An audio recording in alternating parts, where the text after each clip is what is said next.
Very good morning, guys. Warm welcome to the best lectures of FMSM and Audit Nationwide. स्वागत है आप सबका आप ही की YouTube चैनल के अंदर। कंटिन्यूइंग ऑडिट का ऑलरेडी आरटीपी हमने अपलोड कर दिया है। अब एफएम एसएम की बारी। शुरुआत करते हैं एसएम के साथ और उसके बाद हम करेंगे एफएम की RTP. So without wasting any time let's start right away.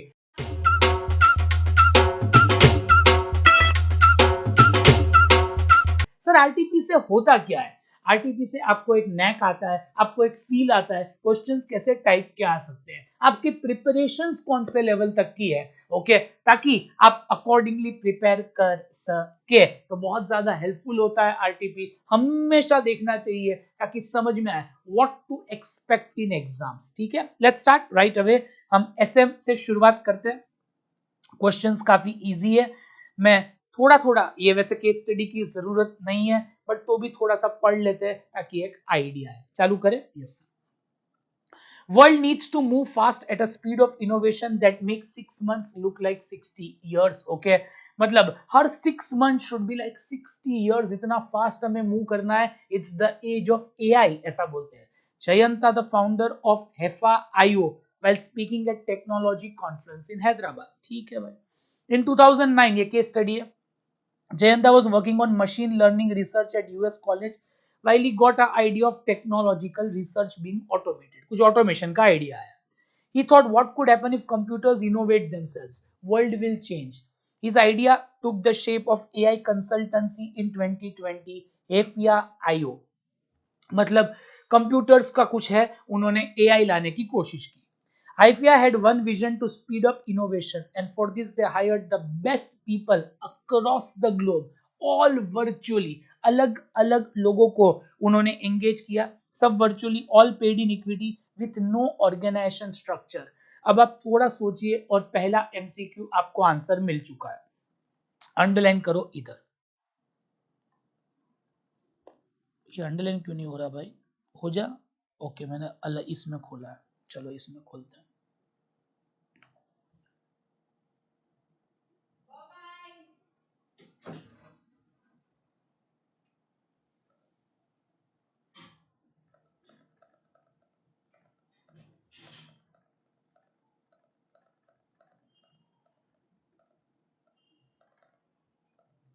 Underline करो। With no real organisation structure. आपको पता है अगर आप अलग अलग जगह से लाओ with no real organisation structure तो उसको कौन सा स्ट्रक्चर बोलते हैं? Virtual elimination of in house business function. सब चीज आपने बाहर बाहर बाहर दे दी, इसको नॉन स्ट्रक्चर भी बोलते हैं। वो कौन सा याद है? याद है तो आपको पहला एमसीक्यू शायद आ भी जाएगा। ये देखो थर्ड, हेफियाज initial structure characterized by highly dispersed scholar, सब अलग अलग जगह पे, heavily depend. This structure is identified as non structure. इसे किस बोलते हैं? नेटवर्क को बोलते हैं। तो पहला आ गया, बहुत सिंपल था। चलो आगे बढ़ेंगे। The company was doing great in terms of customer acquisition, okay, and profitability. About 150 of Fortune 500 company had relation with Hefia, bringing in 12 million earning. Top 500 में से 150 कंपनी के साथ इनके रिलेशन थे जिससे काफी रेवेन्यू आ रहा था। But the company was disappointed by their speed of growth which was contrary to their vision, thereby a joke at many conferences. मतलब सब लोग मजाक उड़ाने लगे, इतना पैसा डाला है बट रिटर्न नहीं आ रहा। Hefia had now been seen in the West as an aggressive, crazy company that wanted to change world with computer without caring about harms of massing heat of server built on agricultural land, damaging crop, social harvest। मतलब इनको grow तो बहुत करना था but दूसरी बाजू जब आप इतना कंप्यूटर्स यूज करो तो एग्रीकल्चर लैंड को हार्म होगा, एम्प्लॉयमेंट लोगों को नहीं मिलेगा बिकॉज मशीन्स काम करेंगे, रोबोट काम करेंगे, ओके। और क्या लिखा हुआ इधर? ओके, क्रॉप्स डैमेज होंगे। तो ये सोशियो कल्चरल आपको समझ में आ रहा है। उस दूसरी बाजू सोशियो कल्चरल थोड़ा सा हो रहा है। ये to move away from west they move their focus to India, land of technically skilled labour with ease of doing business. ठीक है, अब इधर आते हैं। The public perception and ethical backlash concerning environmental damage and technological employment affected Hefra's operation in the West. It is which factor of pestle, pestle का full form याद है? Political, economic, socio cultural, technological, legal, environmental. देखो लोगों की job जा रही है, technology problem है, ये कौन सा फैक्टर है? क्या ये पॉलिटिक्स है? नहीं। क्या ये टेक्नोलॉजी है? May be but not exactly. क्या ये इकोनॉमिक है? बिल्कुल नहीं। सोशियो कल्चरल, सोसाइटी और कल्चर को अफेक्ट पड़ रहा है इससे, तो इसका आंसर सोशियो कल्चर आएगा। इजी है? Yes sir. आगे बढ़ते हैं। Entering India helped them dodge environmental concern, but future scare of unemployment was great. मतलब अनएम्प्लॉयमेंट तो हो गया, बट फ्यूचर के एनवायरमेंट तो सॉर्ट हो गया, बिकॉज इंडिया में अभी एनवायरमेंटल लॉ स्ट्रॉन्ग नहीं है। क्यों? पैसे ही नहीं है। बट अनएम्प्लॉयमेंट अभी भी एक बड़ा प्रॉब्लम था। फ्यूचर में लोग अनएम्प्लॉयड हो जाएंगे। चयंता met many political influences but could not catch much attention until Harsh ji, the young scientist of LifeMind, met him. ठीक है। LifeMind had long running reputation of being a socially awake enterprise which reinvested in developing India. Chayanta could not have a better partner. मतलब इसको एक अच्छा इंसान मिल गया। This partnership helped Alpha to overcome a political backlash, and even sharpest mind in India joined company without any employment tension कि future में job जा सकती है। ठीक है। What also helped Jayanta realized under Harsh's guidance was innovation is necessary to enter future but not at the cost of destroying present. मतलब innovation जरूरी है, पर ऐसा नहीं है कि लोगों की जॉब जाए। ठीक है। FAI has opted for India as the Asia headquarters driven by purpose of holistic innovation, सबका फायदा हो। ठीक है, ये सब समझ में नहीं भी आया हो तो पढ़ते क्या लिखा है। After move to India, FR decided a align innovation with sustainable, holistic innovation करेंगे। Which level of strategy does this shift? देखो ये एफआई ने बोला हम होलिस्टिक इनोवेशन करेंगे, कौन से लेवल की स्ट्रेटेजी है? कॉर्पोरेट लेवल, बिजनेस लेवल की functional? Of course corporate. Top level decide कर रहा है सब कुछ भाई, बॉटम लेवल की तो बात ही नहीं है। आगे, the strategic move by Hefia to shift the services into India is which strategy? देखो पहले आप वेस्ट में थे, अब आप इंडिया में आए, सर्विस तो सेम है, मार्केट नया है, same product new market, same product new market, same product new market development. Simple, simple ना? हाँ सर, ये तो हो गया, ये भी हो गया। लास्ट पॉइंट, एफिया's founding premise of offering futuristic high value added खतरनाक सर्विस देंगे, excellent quality AI service is a which competitive advantage? क्या ये कॉस्ट लीडरशिप है? बिल्कुल नहीं। क्या ये डिफरेंशिएशन है? बिल्कुल यस, डिफरेंशिएशन कर रहे हैं ये लोग। ठीक है, easy. Okay, second question, a mid-size electronic firm notices a rapid increase in demand of smart home devices. ठीक है, स्मार्ट होम, एलेक्सा और ये सब। It decided to redesign the product to cater to this trend. Competitors are still hesitant. Competitor बोल रहे हैं smart home device नहीं लगाने, और ये लोग पहले से ही आ गए ट्रेंड देख के कि स्मार्ट होम डिवाइस की जरूरत है। कौन सी स्ट्रेटेजी है इनकी? कॉम्पिटिटर सोच रहे हैं बट ये पहले ही आ गए, पहले से ही एक्टिव होना, प्रोएक्टिव। प्रोएक्टिव, रिएक्टिव का मतलब अडेप्टिव होता है, प्रोएक्टिव का मतलब प्लान्ड होता है। इकोराइड, a Indian scooter company faces rising competition from EV affording affordable model. EV में कंपटीशन आ रही है, स्कूटर्स में Zilio नाम का स्कूटर है, ओला है। Battery suppliers have raised cost due to global shortage, जैसा चाइना में हो रहा है, रेयर अर्थ अवेलेबल नहीं है तो बैटरी का कॉस्ट बढ़ रहा है। While customers are now comparing multiple brands, traditional petrol scooter वाले भी, होंडा, बजाज भी ईवी में आ रहे हैं। इकोराइट struggles to maintain profitability despite demand, demand है बट इकोराइट स्ट्रगल कर रहा है। Which is a greatest threat to इकोराइट? देखो जब 5 फैक्टर्स हो ना, इसमें आंसर नहीं दिया है, 2 आंसर है बराबर, bargaining power of buyer, bargaining power of supplier, threat of new entrant, nature of rivalry, threat of substitute, 5 है।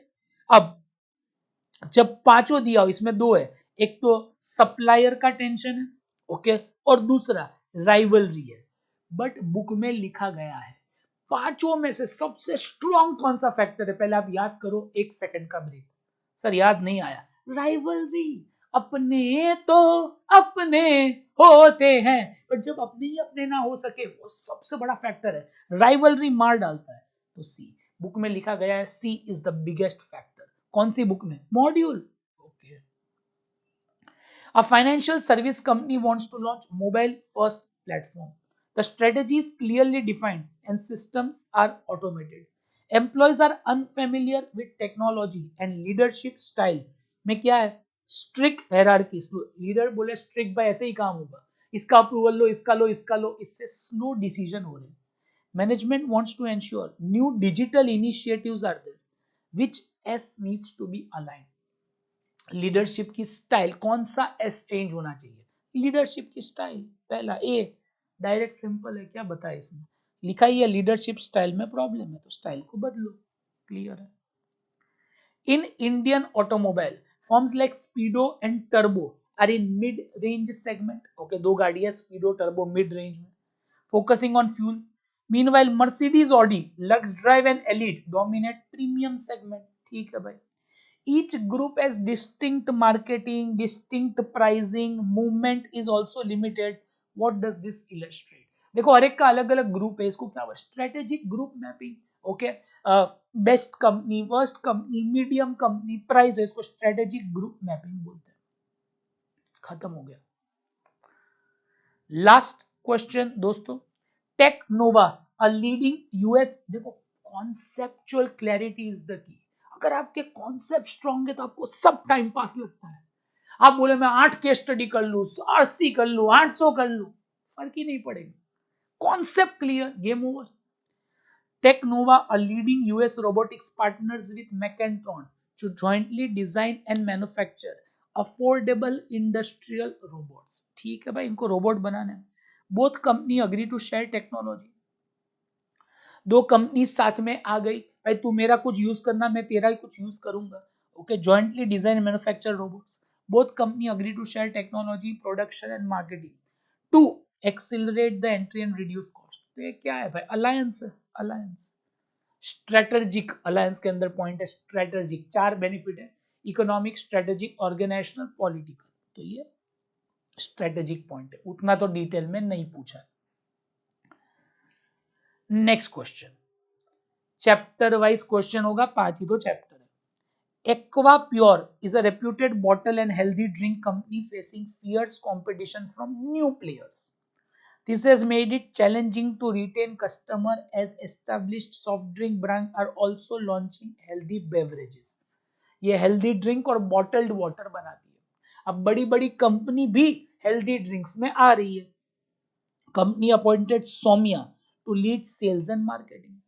सोमिया needs to design creative campaign to engage customer. ठीक, अब तक पूरा टाइम पास था, शायद नहीं पढ़ा होता तो भी चलता. अब देखो, identify the level that represent सोमिया.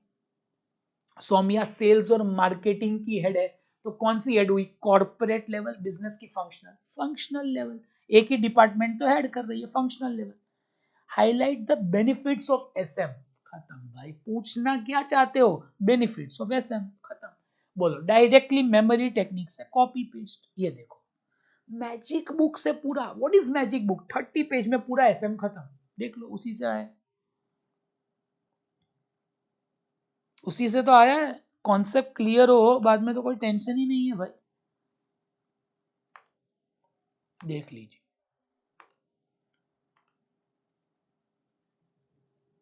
ये रहे benefits. Proactive LCD. It helps us in being proactive rather than reactive. It helps in increasing longevity of business by analyzing environment. Okay, it helps to develop core competency and competitive advantage. It serves as corporate defense mechanism against mistake or pitfall. CB हो गया. D, it gives direction to the company to go ahead. And last, it gives framework for all major decisions of the enterprise. देख लीजिए, same जवाब है क्या? Question number 7 देखो, वही खींच खींच के लिखा है. खत्म हो गया. अब सौम्या है कौन, ये लिखा है क्या? फंक्शनल लेवल की हेड है, simple. A company's mission is focused on who we are, what we, significance of mission. Mission क्यों चाहिए? 7 point. Copy paste from magic book. Why should we have a mission?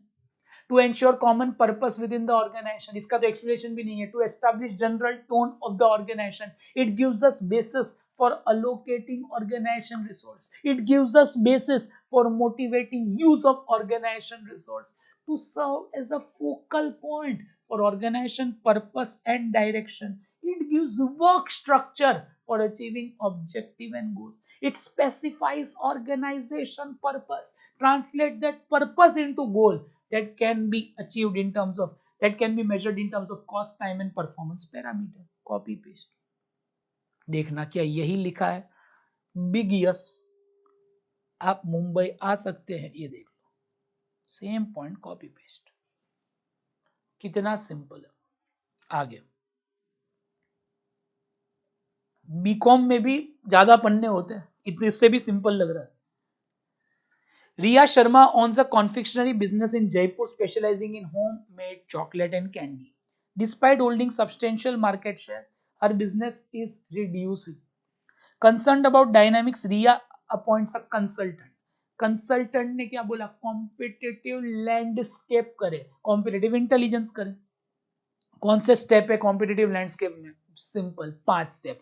Identify the competitor, understand the competitor, determine the strength of competitor, determine the weakness of competitor, put all information together. Copy paste दिखा देता हूं.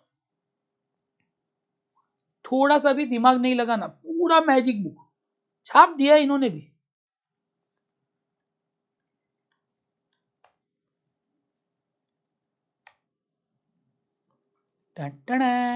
ये रहा.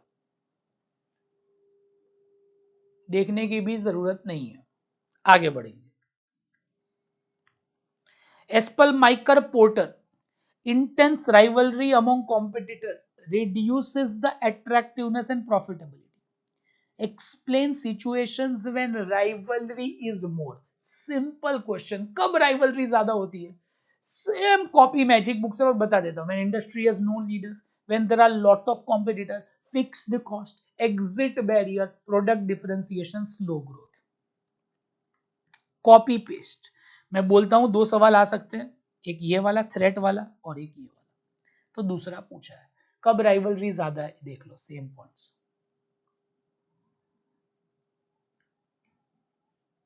अब मैं आपको दिखा भी देता हूं with proof.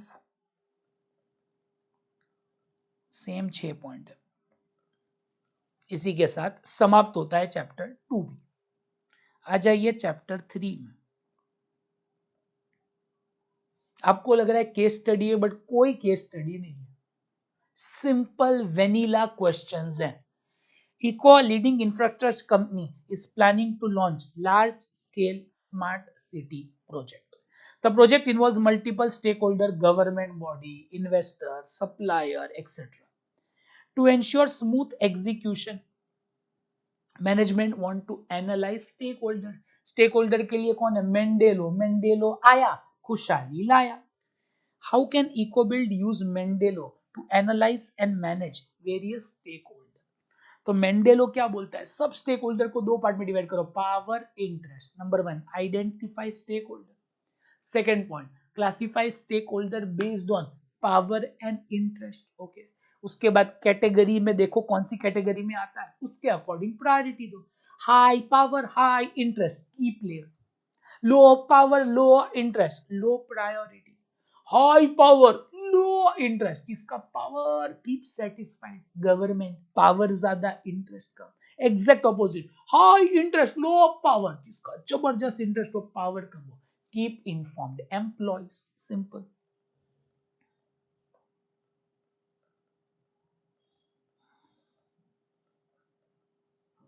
Identify stakeholder, assess power interest, classify करो and develop strategy for each one. खत्म. ये भी दिखा दो आपको, देख लो.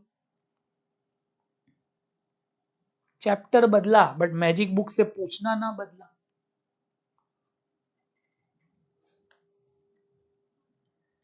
किधर गए? ये रहा मेंडेलो.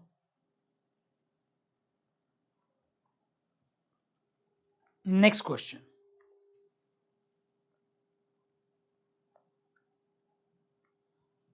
Right a note on key strategic drivers.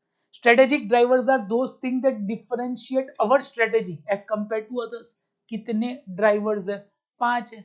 Number 1 industry and market में क्या बेचेंगे, प्रोडक्ट एंड सॉरी 4 है, प्रोडक्ट एंड सर्विस किसको बेचेंगे, कस्टमर, कैसे, चैनल, सबके बारे में 5-5 लाइन लिखो. ये रहा, हमने ज्यादा लाइन लिखी है. ओवर, खत्म. इतना उन्होंने नहीं लिखा, उन्होंने कम लिखा है, तो कम लिख लेना, 4-4 लाइन. देख लीजिए, बहुत ही सादा सिंपल आरटीपी बनाई है. कुछ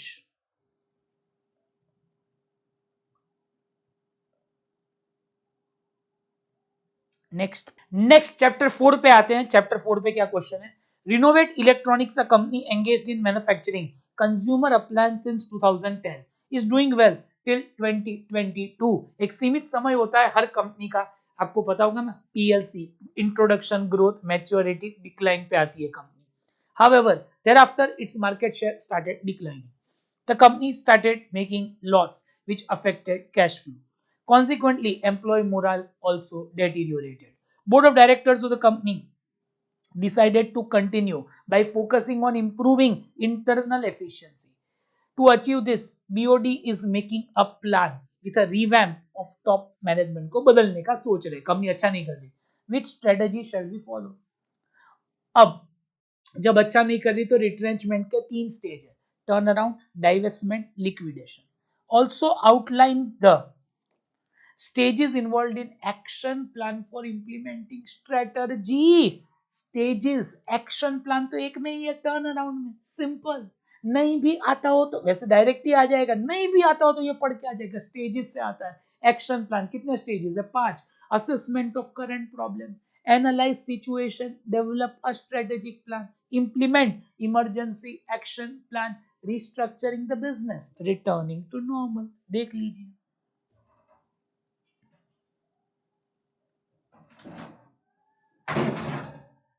एक सेकंड ना,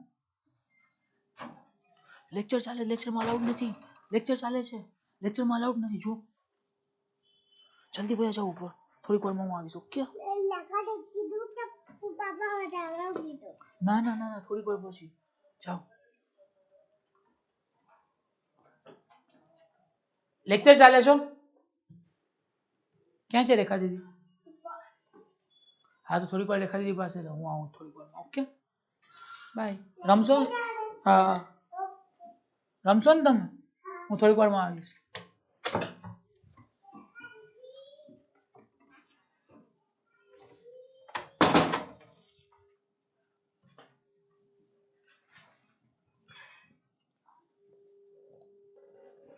ये रहा action plan for turn around. Number 1 assessment of current problem. Problem को देखो, get to the root cause of problem, analyse situation, और आप ऑन पेपर प्लान बनाइए. ओके, स्वॉट एनालिसिस करके. थर्ड पॉइंट क्या है? इंप्लीमेंट करो, खाली बना के कुछ नहीं होगा. रिस्ट्रक्चरिंग द बिजनेस में पीपल मिक्स, प्रोडक्ट मिक्स था, and returning to normal. I hope easy है. आगे बढ़ेंगे. Explain product market growth share matrix by Igor and Soff. इतना simple. Product market growth share matrix के 4 बच्चे. Market penetration same product same market, थोड़ा change. Market development same product new new market. Product development same market में new products. Okay, and last diversification. क्या समझाऊं? Simple question. ये रहा market penetration, market development, ये नहीं, प्रोडक्ट डेवलपमेंट और diversification. ये रहा, सिंपल है. Yes sir. चैप्टर 5 पे आते हैं. क्या लिखा है? Bright wave, a small MSME company in renewable, wants to adopt latest technology to improve operational process and product. The company aims to gain competitive edge through digital transformation. Brightwave also seeks to manage continuous changes while doing. Identify strategy required for digital, मतलब points for digital transformation. Strategy for digital transformation. Most preferred practice for digital transformation. तो simple है, question direct था. 5 best practices for small and mid-sized company for digital transformation. वो same copy आपको लिखना था. Copy paste magic book से देख लीजिए. क्वेश्चन भी सेम है। ये देखो, 5 बेस्ट प्रैक्टिसेस और strategy, begin at the top, ensure changes both necessary and desired, बहुत सारे चेंजेस आए तो reduce disruption, encourage communication, recognize change is a norm and not a exception. Simple question. Last question. Explain how organization can effectively manage strategic uncertainty को कैसे manage करे। तो ये भी मॉड्यूल का स्ट्रेट फॉरवर्ड दिखा देता हूँ, फिर आंसर सब सेम है भाई। कैसे अनसर्टेनिटी को मैनेज करें, फ्लेक्सिबल होना चाहिए, आप हो सके उतने डाइवर्सिफाइड नए नए बिजनेस चालू करो, एक फेल हो जाए तो दूसरा, मॉनिटरिंग और सिनारियो प्लानिंग करो कि अलग अलग सिनारियो में हम क्या करेंगे, रेजिलियंस डेवलप करें और कोलैबोरेशंस और पार्टनरशिप करें ताकि आपकी दुकान चल सके। बहुत इजी है, स्ट्रेट फॉरवर्ड आपको एसएम का लगा होगा पूरे का पूरा, आरटीपी एक भी ट्रिकी क्वेश्चन नहीं था। अगर पसंद आया हो तो लाइक करें, चैनल में नए हो बिना सब्सक्राइब किए जाना अलाउड ही नहीं है। Thank you so much, take care. Hello everyone, अब हम एसएम के बाद एफएम की आरटीपी सॉल्व करेंगे ताकि पता चले एफएम में फाइनेंशियल मैनेजमेंट कैसे टाइप के क्वेश्चंस आते हैं। देखते हैं, let's start right away. Case scenario सबसे पहले पूछा है उन्होंने, पढ़ लेते हैं और सॉल्व करेंगे। PPW is a mid-sized manufacturing company producing household appliances for Indian market. With competition heating up, company is conscious about liquidity management and working capital. During the year, company recorded annual sale of 48 lakh और 3 months का credit period है. While this has boosted sale, company का पैसा debtors में भी hang हो चुका है, तो इससे वर्किंग कैपिटल ब्लॉक होता है, 3 मंथ्स है। ऑन प्रोडक्शन साइड कंपनी का इतना कॉस्ट है, material consume 12 lakh, supplier 2 months credit, wages 960, 1 month lag, cash manufacturing 12 lakh, 1 month arrears, admin expense 360, 1 month lag, sale promotion 120 monthly in advance. आगे, the company sells its cost of products at a GP of 20%, तो gross profit 20% है, gross profit पे 20 तो cost पे 25 होता है, ठीक है। It also maintains 2 month stocks of raw material, 2 month stock of finish good, okay ठीक है। Further depreciation is not a part of cost of production, cash cost method से वर्किंग कैपिटल कैलकुलेट होगा। I hope आपको concept clear है, cash cost method होगा जिसमें जिसमें जिसमें जिसमें सबसे इंपॉर्टेंट डेटर्स हम कॉस्ट पे लेते हैं, कभी भी सेल पे नहीं लेते, cash cost method. But it doesn't require cash outflow. Management wants to ignore it while maintaining cash cost basis of working capital. Minimum of 1 lakh cash is needed. Board of directors ने हमें 5 सवाल पूछे, ठीक है भाई, चलो solve करते हैं। Straight forward easy vanilla question है, पर आप गलती क्या करते हो ऐसे क्वेश्चन में, आप सोचते हो मैं कैलसी से ही कर लूं, कैलसी से नहीं होगा, आपको इसको सॉल्व करना पड़ेगा तो ही आपका एग्जाम में होगा, भले टाइम ज्यादा लगे, पर मैं हर सम सॉल्व करूंगा ताकि आपको एक नैक आए, ठीक है, और आप भी साथ साथ सॉल्व करें। कौन सॉल्व करेगा, मैं भी कर रहा हूं, आप भी करें, ओके।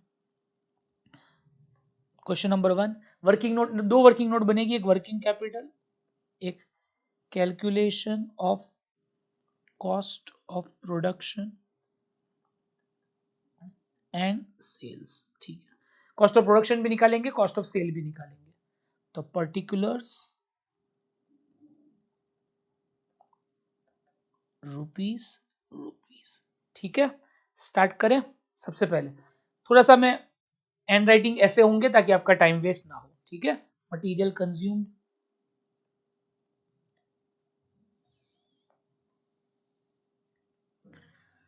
कितना आएगा, 12 लाख। वेजेस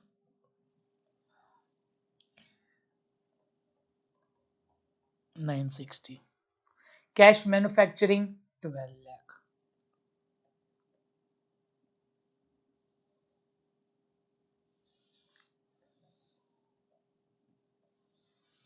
और बताइए क्या है भाई, एडमिन और सेल प्रमोशन इसके बाद आएगा, तो ये हो गया हमारा कॉस्ट ऑफ प्रोडक्शन।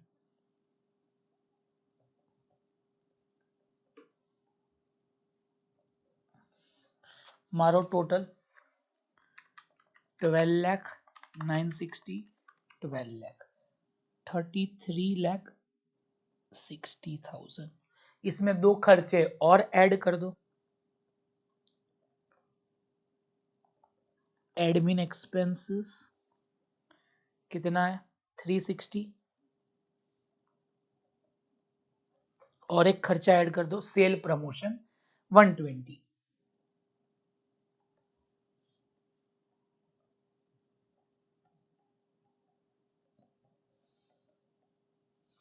और कुछ बाकी है क्या?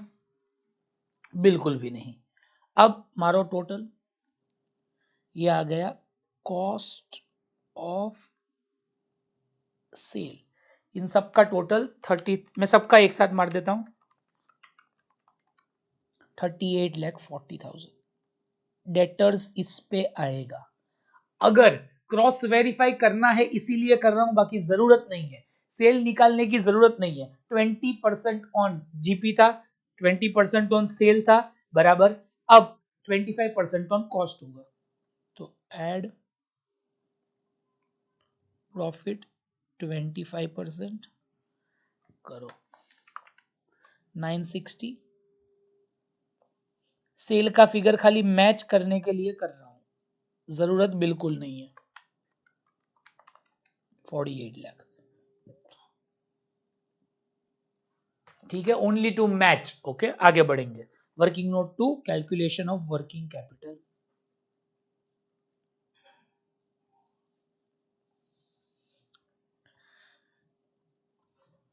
करो पर्टिकुलर्स,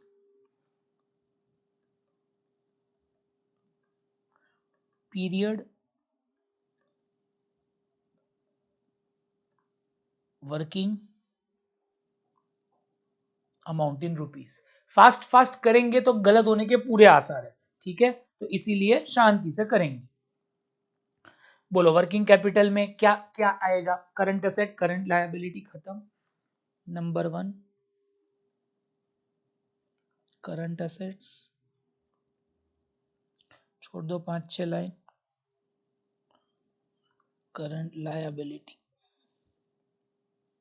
ठीक है। चलो एक एक करके चालू करते हैं। सबसे पहले क्या पूछा है? 3 मंथ्स उनका क्रेडिट पीरियड है, तो डेटर से ही चालू करें। जी हाँ, डेटर्स ऑन कैश कॉस्ट, तो डेप्रीसिएशन नहीं आएगा। और उससे भी इंपॉर्टेंट, सेल कभी भी हम कॉस्ट पे लेते हैं, ओके, बिकॉज हमारा पैसा उतना ही ब्लॉक हुआ है। मैं लॉजिक क्यों समझा रहा हूं, आरटीबी सॉल्व कर रहे हैं। तो 3840 का 3 मंथ्स लेंगे हम,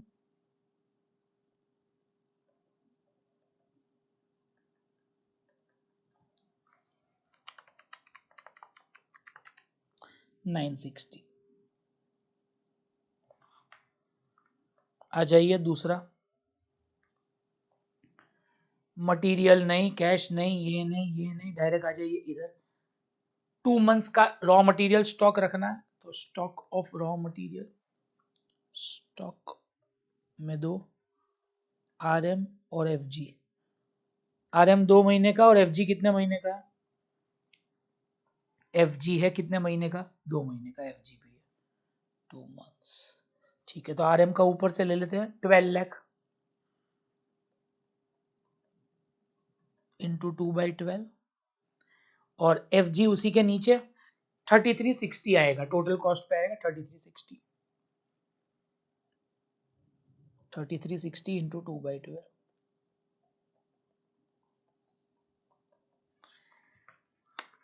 12 लाख इंटू 2/12 आया 2 लाख रुपीस।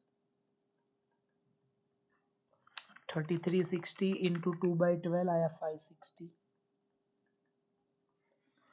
कुछ और बाकी है? हाँ, एक तो प्रीपेड एक्सपेंस बाकी है। और देखो इधर लिखा है मिनिमम कैश बैलेंस उनको 1 लाख रखना है, तो ये भी लिख देता हूं मैं। कैश बैलेंस कितना रखना है उनको? 1 लाख।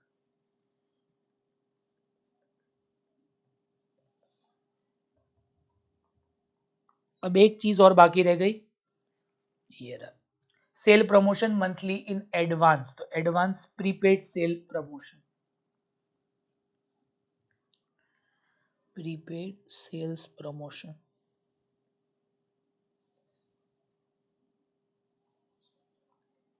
1 मंथ का है, 120 है, 120 इंटू 1/12, 10,000 आएगा। ठीक है, अब एक बार चेक कर ले क्या कुछ छूट रहा है। नहीं, मटेरियल नहीं, ये नहीं, ये नहीं, कैश मैन्युफैक्चरिंग भी नहीं, एडमिन भी नहीं, कुछ भी छूट नहीं रहा, खत्म हो गया। मारो टोटल,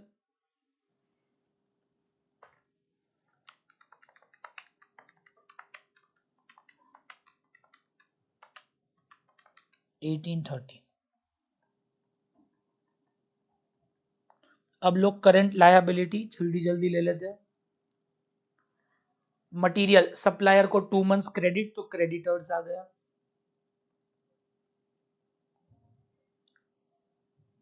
2 मंथ्स, कितना लिखा है, 12 लाख।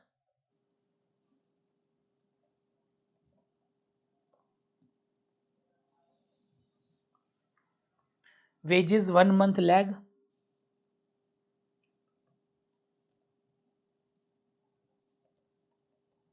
960 इंटू 1/12,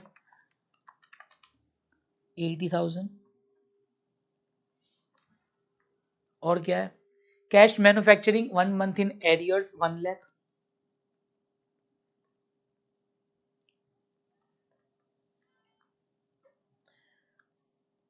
$12 है। वैसे आप ये वर्किंग ना करते तो चलता, तो आप इतना लिख सकते हैं fast. Admin expense 1 month lag,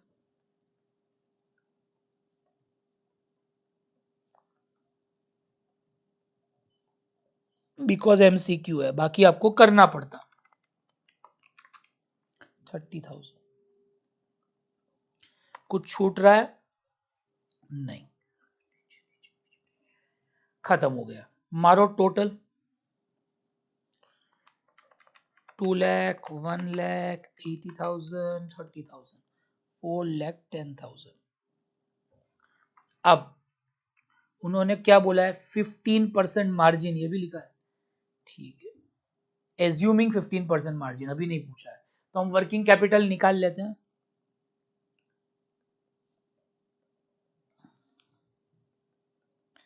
अब करो माइनस 1420, ठीक है। चलो अब पटापटी जवाब आएंगे। हमारा 10 मिनट हमने इन्वेस्ट किया, तो अब सब फास्ट आएगा। What is gross working capital बताइए। तो ग्रॉस का मतलब करंट लायबिलिटी माइनस करने के पहले 1830, टिक मार दो, सही है। PPV wants to assume working capital on cash cost basis, assuming 15% margin, तो इसमें 15% ऐड कर दो। ये जो है 1420 प्लस 15%, 1633 आया, टिक मार दो, 1633 है क्या ऑप्शन, हो गई, खत्म हो गया। एक्सक्लूडिंग 15% मार्जिन, 15% मार्जिन मतलब करंट रेशियो निकालो। What is current ratio, simple है, current assets upon current liability, 1830 upon 410। Sir ये नहीं लेना, ये नहीं लेना, 1830 और 410 एक्सक्लूड किया है। 4.46:1 है क्या ऐसा रेशियो कुछ, सही है, खत्म हो गया। आ जाइए फोर्थ पे, what is quick ratio excluding. Quick में हम क्या इंक्लूड नहीं करते, ओके, क्विकली जो कैश में कन्वर्ट हो वो प्रीपेड एक्सपेंस नहीं लेते, स्टॉक नहीं लेते, तो दोनों को माइनस करना पड़ेगा। Quick ratio, current assets minus stock minus prepaid expense upon current liability. तो 1830 में से क्या माइनस होगा, स्टॉक आपको माइनस करना पड़ेगा, ये 560, 660, 760, 760 और 10,000 दोनों माइनस करना पड़ेगा, 770 माइनस करना पड़ेगा। अपॉन 4,10,000। देखते हैं क्या आंसर आ रहा है। 1830 माइनस 770 अपॉन 410 आ रहा है 2.58। ऐसा कोई आंसर है? हाँ 2.59 सही है। 2.59 आएगा। स्टॉक और प्रीपेड एक्सपेंस माइनस होता है। आई होप आपको ये पता होगा। जी हाँ। What is working capital turnover ratio based on cash cost of sale. तो टर्नओवर रेशियो कोई भी हो इस दुनिया के अंदर, उसमें हम क्या लेते हैं? Sale divide by working capital. तो इसमें सेल तो लेना नहीं है, कैश कॉस्ट ऑफ सेल लेना है। तो लगा लेते हैं फॉर्मूला,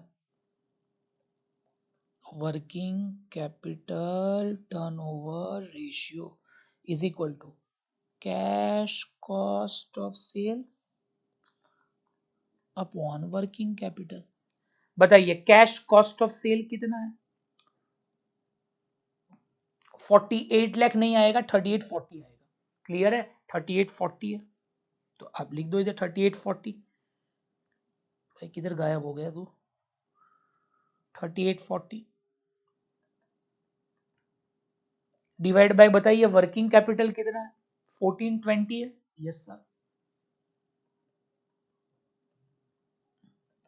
करो डिवाइड।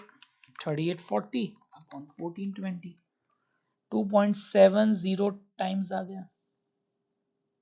क्या ऐसा कोई ऑप्शन है? सही है। इसी के साथ पूरे का पूरा केस स्टडी होता है समाप्त। 10-15 मिनट लगी। आप खुद से करते गलत होता, ये होता, उससे अच्छा ये इजी है। ठीक है। अब ये तो और भी इजी है। Please consider following data. Okay, तो इसमें एनपीवी दिया है, ये इनिशियल इन्वेस्टमेंट होगा। ओके, पूछा गया है कौन सा स्टेटमेंट करेक्ट है।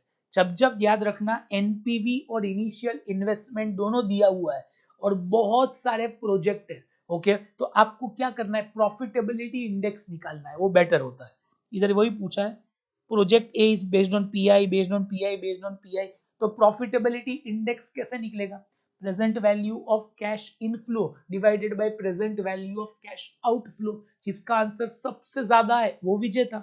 तो अब इसमें कैसे निकलेगा? एनपीवी और इनिशियल इन्वेस्टमेंट है, तो आप ऐड कर दो इसके अंदर। Present value of cash inflow कैसे आएगा?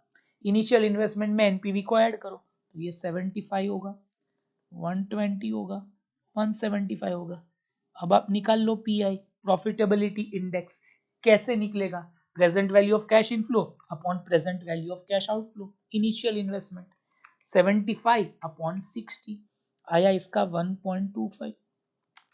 120 अपॉन 100 आया 1.2। 175 अपॉन 150 1.17 टाइम्स बराबर। अब कौन जीत गया आप बताइए? ए जीता। क्यों? बिकॉज ए का पीआई सबसे ज्यादा है, तो सबसे ज्यादा रिटर्न हमें मिल रहा है। ठीक है, मोर number of times, which is correct. Pi project A, दूसरा ऑप्शन पढ़ना ही नहीं है। Project A is recommended based on profitability index criteria. आगे बढ़ेंगे। As per do point analysis, ये अद्भुत है, बेस्ट है डू पॉइंट। आपको नहीं पता तो डू पॉइंट क्या है? आरओई को निकालने का दूसरा तरीका है। ओके, तो इसमें क्या होता है? Net profit margin into asset turnover into into asset upon equity होता है। टोटल असेट्स अपॉन इक्विटी जानने के लिए how much portion is financed by debt, ऐसा होता है। तो अब पूछा क्या है समझ में नहीं आ रहा मुझे। ओके, एक्स अपॉन वाई क्या है? ठीक है, नेट प्रॉफिट मार्जिन के अंदर तीन चीजें आती है, सॉरी आरओई के अंदर तीन चीजें आती है। नेट प्रॉफिट मार्जिन आता है, असेट टर्न ओवर आता है, और तीसरा आता है how much portion of assets are financed by debt. वो जानने के लिए हम क्या करते हैं पता है? असेट अपॉन इक्विटी ऐसा करते हैं। तो ऐसा कोई है क्या? सी सही है। ये फॉर्मूला आपको आनी चाहिए, और कुछ नहीं था, खाली फॉर्मूला हमें पूछी है। बहुत सिंपल है। ओके, तो तीन चीजें होती है डू पॉइंट में, एक और बार बता रहा हूं, net profit margin, asset turnover, और तीसरा क्या होता है? How much portion is financed by debt. उसके लिए हम क्या करते हैं? Asset upon equity. ठीक है, next, degree of financial leverage है 5/4, तो इंटरेस्ट कवरेज रेशियो क्या होगा? ठीक है, ये भी कर लेते हैं भाई। DFL कि फॉर्मूला क्या है, आप बताइए sir. DFL, degree of financial leverage की आप फॉर्मूला हमें पूछ रहे हो? हाँ, EBIT अपॉन EBT। तो आप EBIT को क्या मान लो, x मान लो। 5/4 is equal to x minus interest. सही है, तो अब आ गया 5x minus 5 into interest is equal to 4x। इतना तो क्लियर है? Yes sir. अब 5 माइनस 4 कर दो। ओ सॉरी सॉरी, नहीं हाँ, ये तो इंटू है, ये x नहीं है, इंटू है। तो मैं इधर इंटू हटा देता हूँ, ये कर देता हूँ 5 इंटरेस्ट, ठीक है। x is equal to 5 interest. इतना क्लियर है? ओके, अब आप लगा दो कौन सी फॉर्मूला। दूसरा क्या है पूछा है भाई, दूसरा क्या पूछा है? इंटरेस्ट कवरेज रेशियो, ठीक है। इंटरेस्ट कवरेज रेशियो का मतलब आप इंटरेस्ट का कितना गुना कमाते हो। तो इसकी फॉर्मूला है EBIT अपॉन इंटरेस्ट। अब इंटरेस्ट कवरेज रेशियो में EBIT तो आपको पता है x था, वो 5 इंटू इंटरेस्ट है, ये रहा। तो 5 into interest upon interest, interest interest cut, खत्म। तो बोलो इंटरेस्ट कवरेज रेशियो कितना आया? 5। आई होप आपको इजी लगा होगा। खत्म, ओवर। इसी के साथ हमारे सब ये वाले नॉर्मल सवाल होते हैं समाप्त। अब हम आते हैं किसके ऊपर? डिस्क्रिप्टिव के ऊपर। वो भी करते हैं, 1 सेकंड रुक जाइए।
चलिए नेक्स्ट पे आते हैं।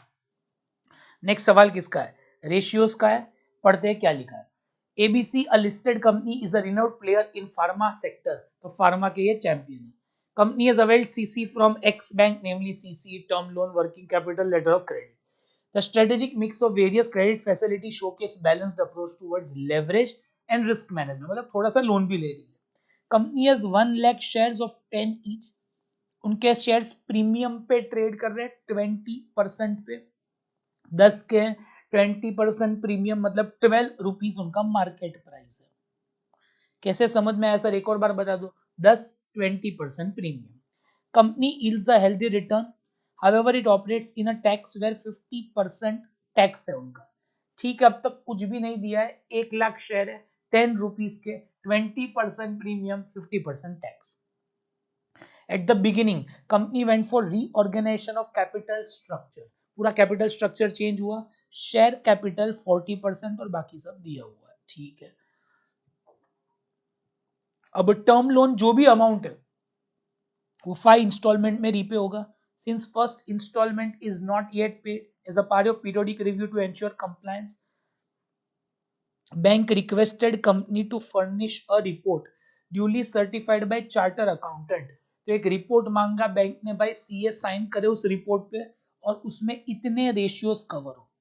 ठीक है, रेशियो पढ़ नहीं रहा मैं। Issue, ratio, numerator, denominator, ideal range क्या है, और आइडियल रेंज का मतलब आइडियल रेशियो कितना होना चाहिए, ये फेवरेबल है कि एडवर्स है। ठीक है, और क्या पूछा है आपने, closing fixed assets after providing 20% depreciation constituted 60%। Current assets में इन्वेंटरी है, एडवांस टैक्स है, प्रीपेड रिसीवेबल है। रिसीवेबल है 1/5 of current asset, revealed a credit period of 2 months। ठीक है, there are no cash sale, operating margin EBIT 15% है cell का। ठीक है, और भी कुछ पूछा है? आई थिंक पहले एक बैलेंस शीट और रफ इनकम स्टेटमेंट बनाना पड़ेगा, उसी के बाद ये रेशियो सॉल्व होंगे। तो बना ले। वो क्या सर, वो कैसे मिलेगा? अरे शेयर कैपिटल है ना आपके पास, सब ऑटोमेटिक बन जाएगा। कंपनी का नाम है क्या कुछ, एबीसी। ठीक है, बनाओ। क्वेश्चन नंबर कौन सा है ये, 5th। Balance sheet of ABC limited. T form में चलेगा, रफ के लिए हम बना रहे हैं। ठीक है, तो आप ऐसा टेंशन मत लीजिएगा। चलिए, शेयर कैपिटल हमें पता है कितना है, 1 लाख शेयर ऑफ 10 ईच, तो 10 लाख है।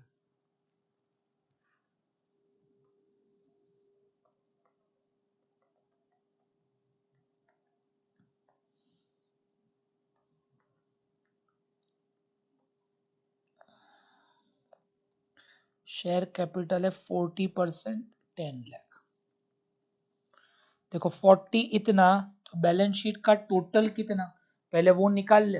यस सर, 40 10 लाख, तो 100 कितना, इंटू 100 डिवाइड बाय 40, 25 लाख का टोटल है। अब हमें हर एक फिगर इजीली मिल जाएगा। प्रेफरेंस शेयर कैपिटल 12%,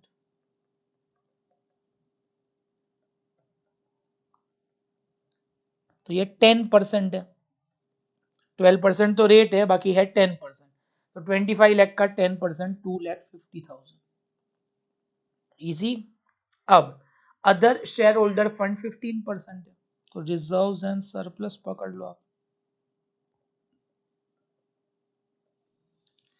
अब मारो टोटल 375। अब ये पूरा शेयर होल्डर फंड हुआ 10 लाख और 250 और 375, उसका अलग कॉलम बनाना चाहिए था, बट ठीक है। आगे 15% टर्म लोन, ये 10% है, मतलब ये भी 250 है। अब हो जाओ, लास्ट क्या है, करंट लायबिलिटी 25%। तो ये लग रहा हार्ड था, बट था नहीं, 625। ठीक है, ये 25% है, बट क्या फर्क पड़ता है। इससे एक और चीज हमें समझ में आती है, टर्म लोन 5 इंस्टॉलमेंट में रीपे होगा, तो एक इंस्टॉलमेंट कितना होगा, 250 है टर्म लोन, बराबर 5, मतलब 50,000 का एक इंस्टॉलमेंट होगा, 50,000। आगे बढ़ेंगे। अब असेट्स की और आइए क्या लिखा है, closing assets after giving depreciation is 60% of total assets. ठीक है भाई, तो फिक्स्ड असेट लेस डेप्रिसिएशन, ये मैं इनर कॉलम में लिखूंगा। आउटर कॉलम में क्या आएगा, 60% है, 25 लाख का 60%, 15 लाख रुपीस। अब ये 15 लाख कितना परसेंट है, पहले तो ये 15 लाख कैसे आया, 25 लाख का 60%, बराबर है, उतना क्लियर है। अब आफ्टर प्रोवाइडिंग 20% डेप्रिसिएशन, मतलब ये 80% है, ये 15 लाख 80 है, तो 100 कितना होगा, क्यों, डेप्रिसिएशन के बाद वाला अमाउंट है ना, तो 1875 है फिक्स्ड असेट्स, डेप्रिसिएशन 375 है, ये सब बाद में काम आएगा, इसीलिए निकाला है, टाइम वेस्ट के लिए नहीं। ठीक है, अब करंट एसेट्स आ गए, वो बैलेंसिंग फिगर होगा 37 नहीं 10 लाख, सॉरी 10 लाख। अब करंट एसेट में क्या क्या आइटम है? एक ही आइटम है रिसीवेबल। रिसीवेबल्स कितना? इन्वेंट्री है सब, 1/5 ऑफ करंट एसेट, तो उसमें रिसीवेबल्स है 10 लाख का 1/5 2 लाख।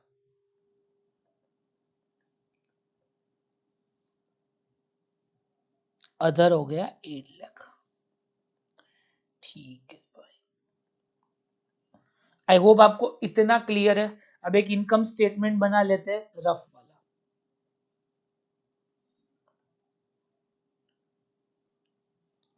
मुझे सेल इजीली मिल जाएगा। आप बोलोगे भाई किस खुशी में आपको सेल मिलेगा? बहुत ही सिंपल है, रिसीवेबल समझ में आया 2 लाख है, 1/5 ऑफ करंट एसेट। अब आप आ जाइए क्या लिखा, receivable to sale is a credit period of 2 months. तो 2 मंथ्स के लिए क्रेडिट पीरियड है, वो 2 लाख है, तो 12 मंथ्स का कितना होगा? तो सेल जानना बहुत आसान है। सेल 2 मंथ्स का सेल है 2 लाख, तो 12 मंथ्स का कितना होगा? सिंपल है। ओके, बहुत सिंपल, 12 लाख रुपीस आ जाएगा।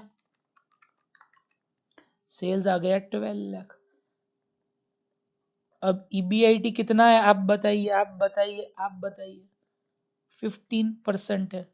सर ये किधर से समझ में आया 15% है? लिखा है ना ऑपरेटिंग मार्जिन 15%, कर दो मल्टीप्लाई, 1,80,000। अब तो पूरा गेम ही खत्म हो गया। लेस इंटरेस्ट आ गया। सर इंटरेस्ट किधर से मिलेगा? 250 का 15%, ये रहा टर्म लोन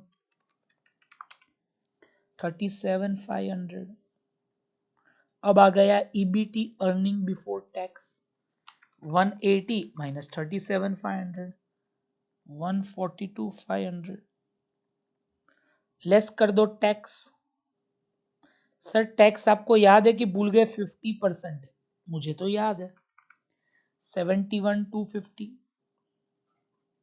अब आ गया पैट। सर पैट आपको याद है 71,250 है, वेरी गुड।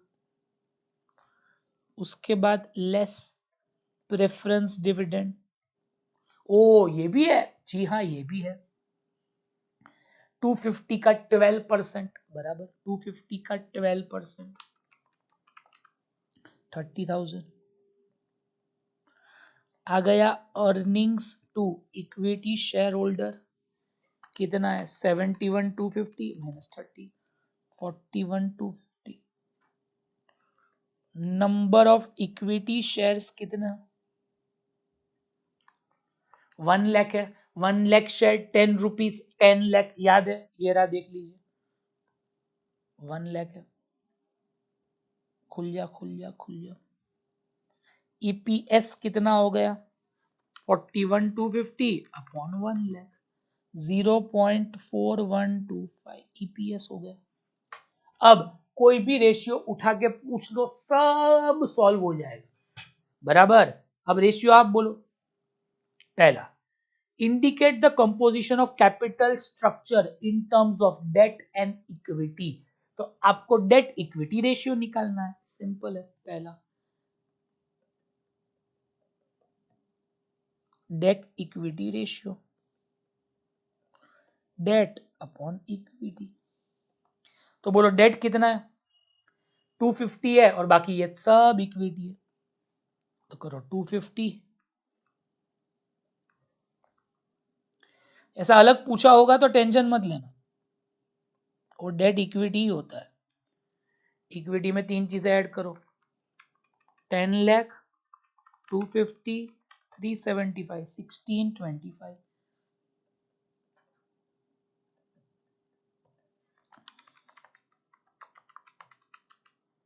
0.15:1, बहुत सिंपल, सेफ रेशियो है, एब्सोल्युटली सेफ है, कोई टेंशन ही नहीं है। Overall profit for each share, her share ने कितना प्रॉफिट कमाया, तो इसके लिए तो सिंपल है, ईपीएस ही था, ऑलरेडी हमने निकाल दिया है। थर्ड,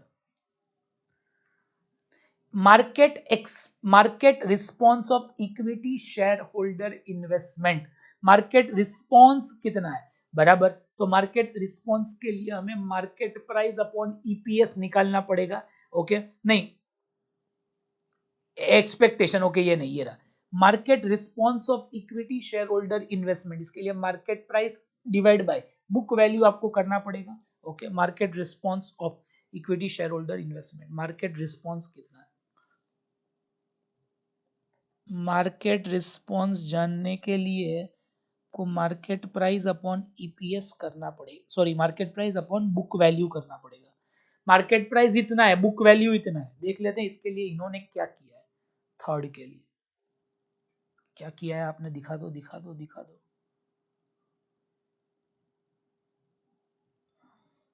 ईपीएस सही है, डेट इक्विटी सही है, मार्केट रिस्पॉन्स के लिए वही किया है, market value to book value, market value to book value इन्होंने किया है, हम भी वही कर लेते हैं, market value to book value. ठीक है, मार्केट रिस्पॉन्स ऐसे ही जान सकते हैं आप, market value upon book value. तो पहले बुक वैल्यू निकाल, उन्होंने अलग तरीके से किया है, market price upon book value. Book value कैसे निकलेगा, share holder fund upon number of shares. तो शेयर होल्डर फंड आपको पता है 1625 है, किधर से मिला, नंबर ऑफ शेयर्स 1 लाख है, तो 1625 upon 1 lakh 16.25। Market price 12 rupees था, 10 प्लस 20% प्रीमियम, 12 अपॉन 16.25,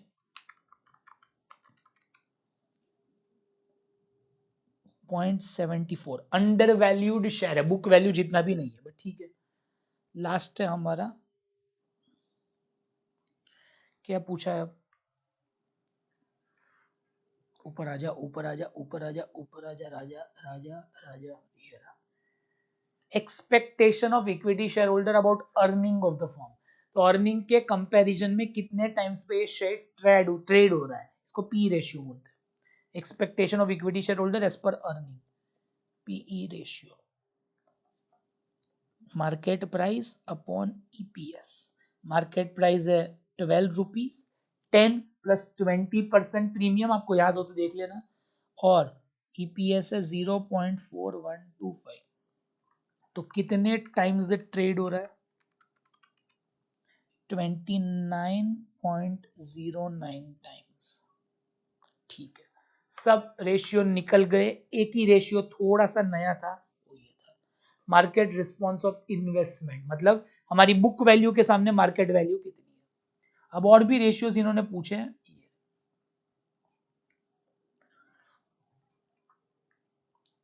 अब हम उनके फॉर्मेट में नहीं कर रहे, बट हम न्यूमरेटर डिनोमिनेटर आपको पता है इसलिए वैसे नहीं कर रहे। नंबर 1, अब बताना कौन सा रेशियो यूज होगा, ठीक है। Number 1, whether business can repay short term debts, उसके लिए क्या यूज होता है, करंट रेशियो, सिंपल है।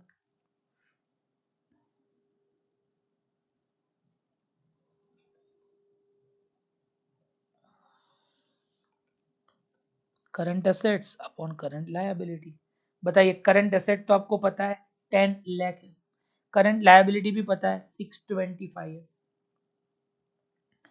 10 लाख अपॉन 625 करो, 1.6:1, फेवरेबल है कि नॉट फेवरेबल, नॉट फेवरेबल 2:1 होना चाहिए, तो नॉट फेवरेबल, ठीक है। सेकंड पे आ जाइए, कौन सा रेशियो है, measures ability to meet current debt immediately, immediately दे सकते हैं, क्विक रेशियो होता है इसके लिए, quick ratio,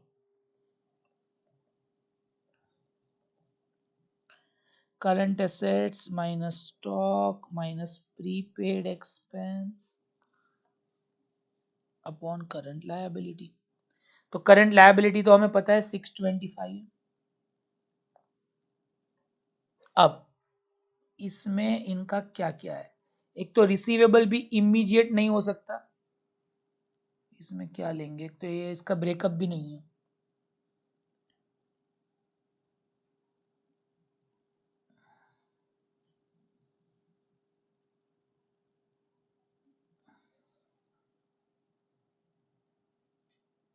inventory, advance tax, prepaid और रिसीवेबल, सब कुछ इन्होंने दिया हुआ है। प्रीपेड भी नहीं ले सकते, ओके, इन्वेंटरी भी नहीं ले सकते, तो इसमें लेंगे क्या भाई, तो इस 10 लाख में से क्या माइनस करें, क्या पता इन्होंने क्या माइनस किया है, देख लेते एक बार।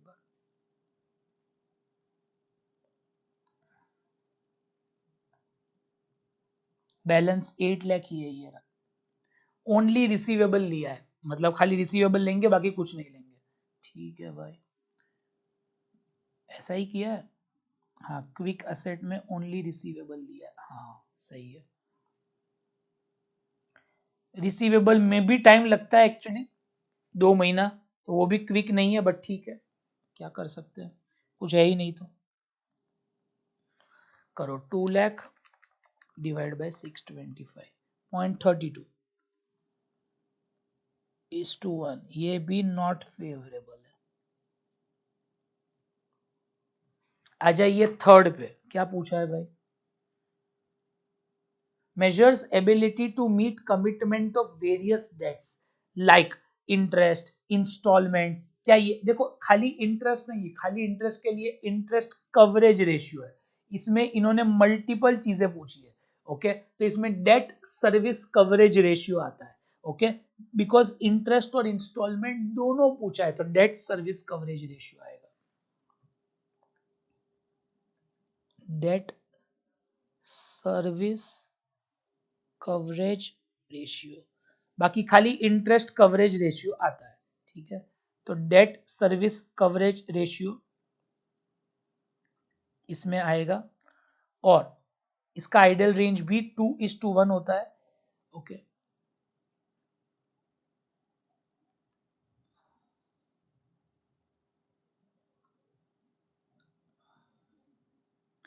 इसमें हम क्या लेते हैं, पैट लेते हैं, पैट में इंटरेस्ट को ऐड करेंगे, डेप्रीसिएशन को भी ऐड करेंगे, और इंस्टॉलमेंट्स को ऐड करेंगे, और डिवीजन में खाली इंटरेस्ट मत लो, इंस्टॉलमेंट भी लो, इंटरेस्ट प्लस इंस्टॉलमेंट लेते हैं।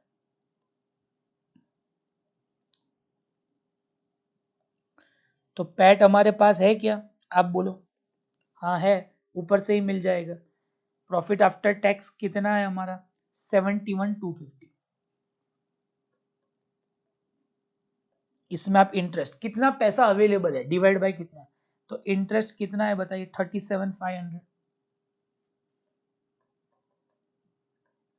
डेप्री कितना है आप बताइए, डेप्री डेप्री डेप्री डेप्री डेप्री डेप्री 375, प्लस इंस्टॉलमेंट आपको याद नहीं होगा, दिखा देता हूं, 50,000 का था, 250 था, 5 इंस्टॉलमेंट मतलब 50,000, याद है ना, बाकी वो डिवाइड करके देख लेना, डिवाइड बाय 87,500, कैसे, इंटरेस्ट और इंस्टॉलमेंट, देखो कितना आता है, 71,250 प्लस 37,500 प्लस 375 प्लस 50 487,500, 6.1 टाइम्स, ये तो बहुत इनफ है। डेट सर्विस कवरेज रेशियो 2:1 से ज्यादा होता है, फेवरेबल है। अब तो सब चिंटुकले पिंटुकले रेशियो हैं, बराबर। Measures ability to meet interest obligation, ठीक है भाई, इंटरेस्ट के लिए क्या है, इंटरेस्ट कवरेज रेशियो, ये कैसे याद रखते हैं पता है, इंटरेस्ट किसके ऊपर देते हैं, ईबीआईटी, तो ईबीआईटी अपॉन इंटरेस्ट, इंटरेस्ट का फिगर आपको पता है 37,500, ईबीआईटी भी आपको पता है 180,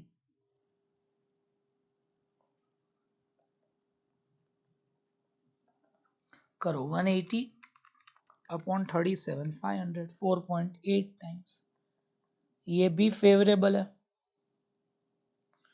ये सब 2:1 में ही आप डाल सकते हैं, बिकॉज हर एक का काम क्या है, चेक करना रीपे हो सकता है कि नहीं। Ability to meet preference dividend, तो ये प्रेफरेंस डिविडेंड कवरेज रेशियो,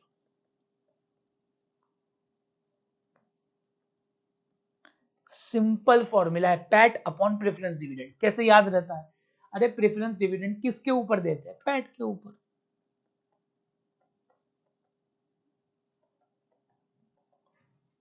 दोनों फिगर हमारे पास होगा 71,250 और 30,000।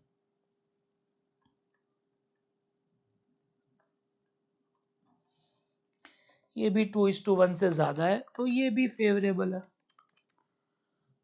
2.375 आंसर लिख देंगे, ये भी फेवरेबल है। अब लास्ट रेशियो पूछा है, how many times cash flow before interest and taxes covers all fixed financial charges. तो फिक्स्ड फाइनेंशियल चार्ज में क्या क्या आएगा? इंटरेस्ट आएगा, यस। प्रेफरेंस डिविडेंड आएगा, यस। इंस्टॉलमेंट आएगा, यस। सब कुछ आएगा। तो कितने टाइम्स ये रेशियो हमारे पास है? ओके, तो इसमें हम क्या क्या ऐड करेंगे? Fixed charges coverage ratio last ratio है।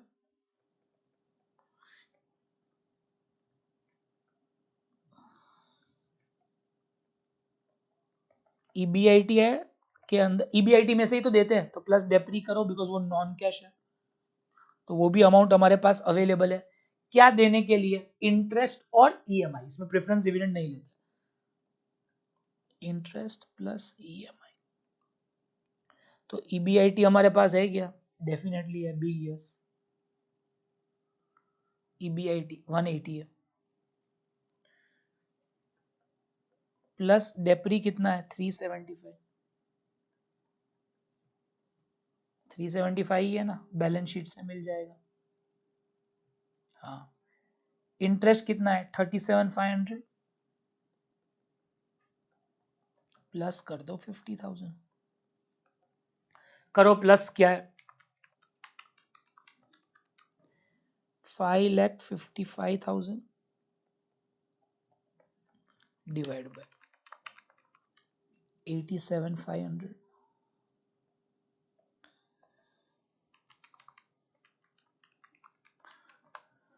6.34 टाइम्स। ठीक है, तो ये भी इनफ है। इसी के साथ सब रेशियो ऊपर वाले नीचे वाले सब समाप्त हो गए। Very very easy. कोई डाउट है तो आप पूछिए, 1 सेकंड का ब्रेक है, डाउट है तो पूछो।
मूविंग ऑन, आगे बढ़ सकते हैं। Yes sir.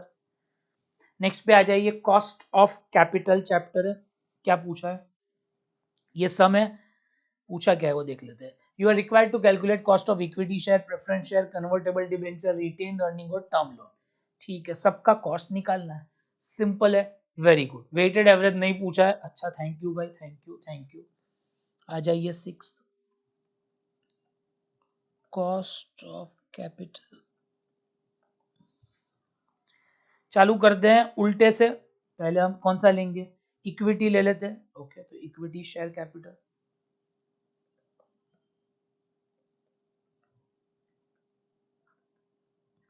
पढ़ते हैं क्या लिखा है।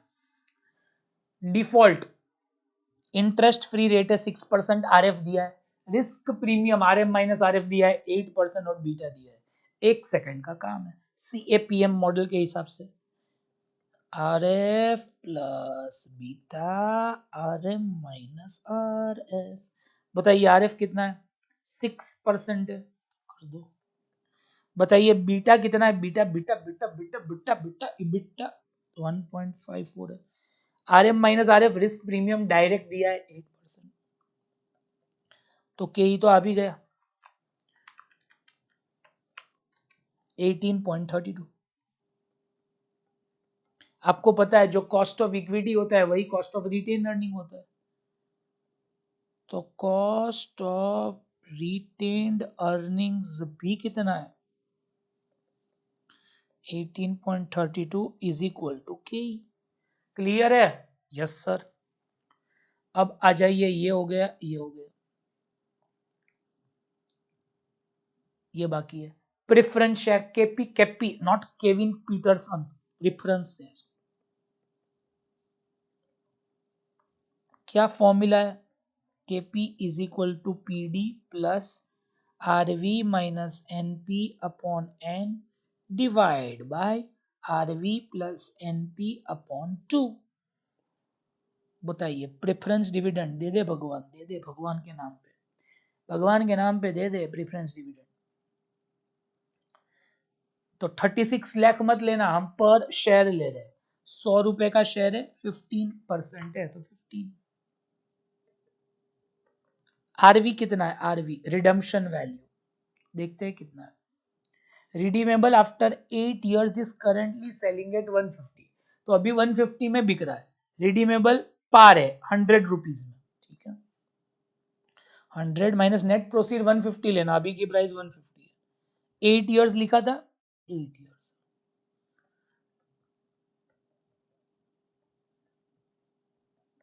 इंटू 100 आ जाइए, क्या आ रहा है, तो नीचे तो आ रहा है 125। 100 minus 150 upon 8 plus 15, 8.75 upon 125 into 100 आ रहा है 7%, तो केपी आ गया 7%, ठीक है। तो 3 जवाब तो हो गए। अब कन्वर्टेबल डिबेंचर का ढूंढना, आ जाइए इधर, पढ़ो क्या लिखा है। Company issued 13% debenture of 100 each with a maturity period of 6 years. At maturity, debenture holder have option to convert debenture into equity share. आप इक्विटी शेयर में कन्वर्ट कर सकते हो इन द रेशियो 1:4। हर एक डिबेंचर के लिए 4 शेयर मिलेंगे। Market price of share is 25 and growth rate is 6% per annum, ठीक है। तो आप 100 रुपीज एक्सेप्ट करेंगे रिडम्पशन के टाइम की, इक्विटी शेयर लेंगे, वो नहीं पता, कैलकुलेट करेंगे। देखो जो ज्यादा होगा वही लेगा इंसान। आप 100 रुपए लोगे कि कुछ और लोगे, तो कुछ और पहले ढूंढते हैं। तो debentures, value of debenture on redemption कितना वैल्यू है, 100 है। अब आ जाइए, इक्विटी शेयर की क्या वैल्यू होगी, 25 रुपीज है। उसके अंदर आपको कितने साल ऐड करने हैं, 6 years ऐड करने हैं। तो value of equity shares on redemption कितना है, 25 इंटू 1.06, कितने साल है, 6 years, तो 1.06 सेकेंड, थर्ड, फोर्थ, फिफ्थ, 1.06 तो 1 साल हो ही गया ऑलरेडी। ओके, 1 साल हो गया तो अब 5 साल ही लेना पड़ेगा हमें, 6 साल नहीं लेना पड़ेगा, 5 साल लेना पड़ेगा। Second, third, fourth, fifth into,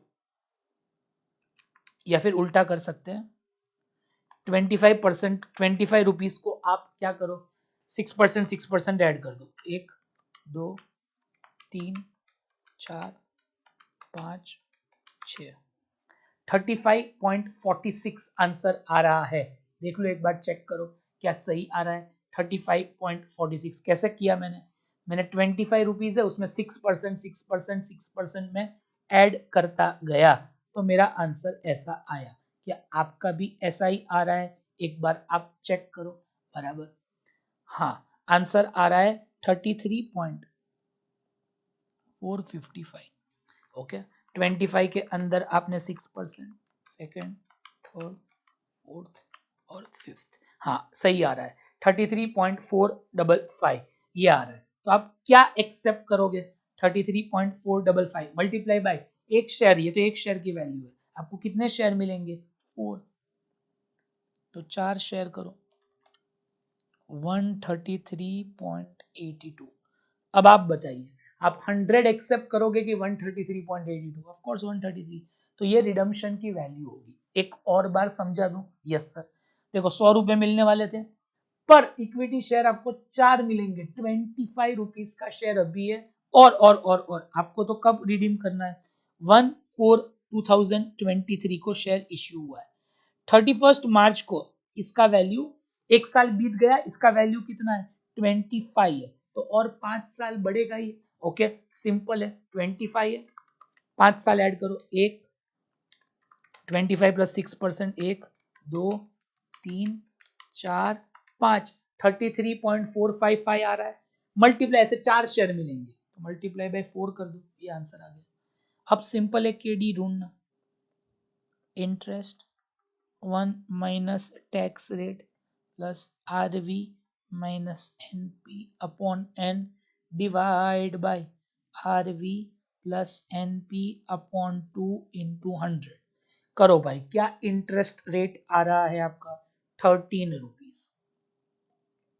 क्या टैक्स रेट है? नहीं पता सर, टैक्स है कुछ? 25% है। RV हमें पता है 133.82 माइनस नेट प्रोसीड्स क्या है? पार, हाँ एट पार है 100। 6 इयर्स बोला मैंने, चेक कर लेते हैं, डिवाइड बाय 233.82 अपॉन 2 इंटू 100। बताइए क्या आ रहा है? 13 इंटू 0.75, 9.75, 5.6367,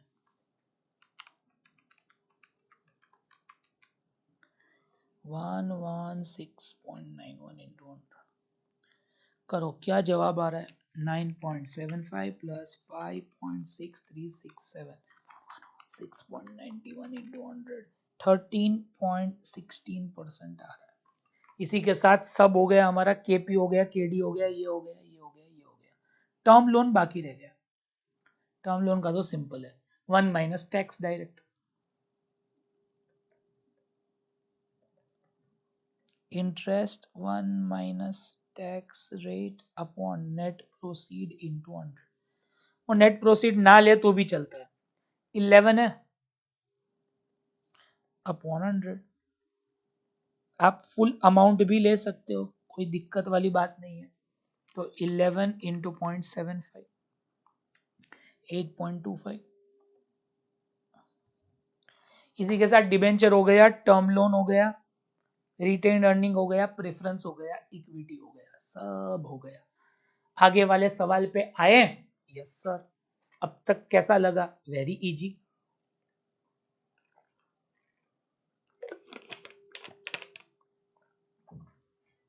ये अच्छा पॉइंट था। Next, J is a all equity finance company with market value of 25 lakh cost of equity 21%। Company को बाईबैक करना है शेयर का 5 लाख का by issuing and raising 15% debenture of same amount, ठीक है भाई। रेट ऑफ टैक्स में भी 30%। After restructuring and applying model you are required to calculate after restructuring market value of J क्या होगा, कॉस्ट ऑफ इक्विटी क्या होगा, weighted average cost of capital क्या होगा, और इन सब के ऊपर अपना प्रकाश डालिए, अपनी कमेंट भी करे, ठीक है भाई। ये अच्छा कॉमन सम है, बहुत बार आता है, ठीक है। तो एक एक करके कैलकुलेट करते हैं। ओके, देखो पहले वो ऑल इक्विटी कंपनी था, अब इक्विटी एंड डेट का मिक्स है बिकॉज वो बाई बैक कर रहा है, ठीक है। तो मार्केट वैल्यू ऑफ जे क्या होगा post model is equal to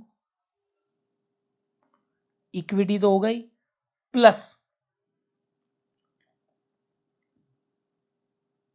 tax saving on interest till perpetuity, ये वैल्यू होता है हमारा टैक्स का पैसा बचेगा इंटरेस्ट में, मतलब वो लाइफ टाइम वही बचेगा।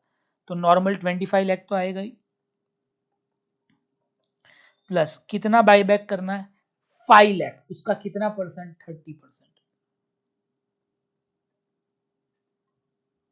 टैक्स का पैसा बचेगा, इसका आंसर आता है 26,50,000। कोई डाउट? नो, ये तो क्लियर है आपको इतना। अब हम आगे बढ़ेंगे, क्या पूछा है कॉस्ट ऑफ इक्विटी और हमें ये निकालना है, तो उसके लिए हमें क्या करना पड़ेगा, दोनों का ये निकालना पड़ेगा, पर्टिकुलर्स इक्विटी और डेट एंड इक्विटी। इसमें आएगा EBIT less interest, EBT less tax और पैट आएगा। क्लियर? अब पहले क्या था 25 लाख था और कॉस्ट ऑफ इक्विटी 21 था, तो हमें 25 लाख का 21, तो earning to equity shareholder 525 आएगा। कैसे आया,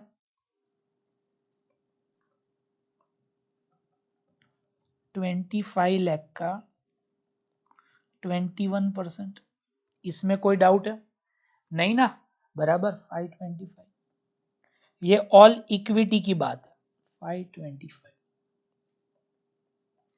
बट इसमें कुछ टैक्स भी था, कितना टैक्स था 30, तो ये 70, तो 100 कितना, दे दे भगवान, दे दे भगवान, 525 70 है तो 100 कितना 750, इंटरेस्ट तो कुछ था नहीं तो ये भी 750, ईबीआईटी सेम रहता है 750। अब आपने बाईबैक किया तो इंटरेस्ट आ गया कितना 5 लाख का 15% 75,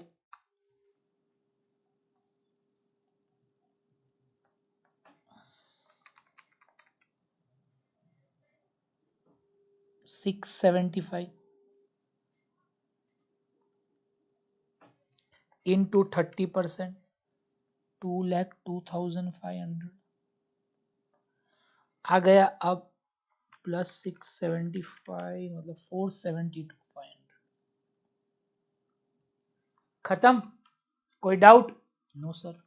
अब क्या होगा, बस आपको अब तो खत्म हो गया पूरा एक सम, मार्केट वैल्यू ऑफ जे आ गया, के ई ढूंढ लेते हैं, के ई अब कैसे मिलेगा, नया वाला टोटल वैल्यू ऑफ फर्म कितनी है 2650, दो पार्ट में डिवाइड कर दो, इक्विटी और डेट, डेट कितना है 5 लाख, तो बाकी ये कितना हो गया 2150, अब के ई आ जाएगा, earning to equity shareholder divide by equity into 100, बोलो earning to equity shareholder कितना आ रहा है 472,500, डिवाइड करो अपॉन 2150, इंटू 100 21.98%। केडी का तो सिंपल है भाई, interest 1 minus tax rate upon NP into 100। बोलो क्या इंटरेस्ट रेट है आपका? 15% है। टैक्स कितना है? 30% है। नेट प्रोसीड्स कितना है? 100 और 100 10.5। अब WACC निकल सकता है, ये भी हो गया। निकालो WACC।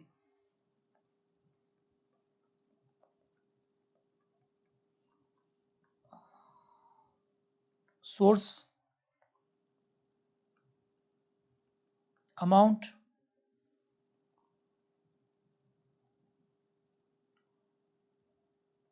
Wait rate weight into rate.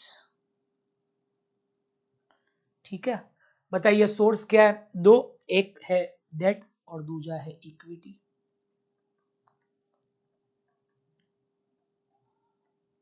₹5,00,000 2150। क्या वेट आता है? 0.19 और बाकी का आपको बैलेंसिंग फिगर 0.81। रेट भी आपको पता है दोनों का। बोलो डेट का रेट क्या है? 10.5। सर इक्विटी का रेट क्या है? 21.98। करो मल्टीप्लाई 1.995 17.8038 प्लस 1.995 19.80%। बोलो कौन सा? अब क्या लिखा है? कमेंट करें, कमेंट करें। तो पहले क्या रेट था? 21 था।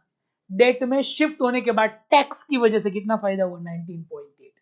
तो which is better? Of course this option is better. Why? Because total cost कम आ रहा है। ठीक है, टैक्स की वजह से। तो खाली इक्विटी है तो उसमें टैक्स का फायदा नहीं होता, इसमें इंटरेस्ट बचता है टैक्स सेविंग पे, इसकी वजह से ये फायदा हो रहा है। सिंपल है। आगे बढ़े, लेवरेज की बात हो रही है। अब लेवरेज का सवाल भी कर लेते हैं, चलो इजी होगा।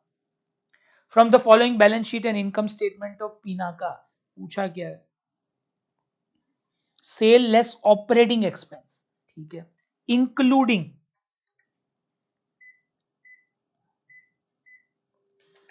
6 लाख डेप्रीशिएशन। तो ये तो फिक्स्ड कॉस्ट है। ओके, तो वेरिएबल कॉस्ट कितना होगा? 6 लाख ही होगा।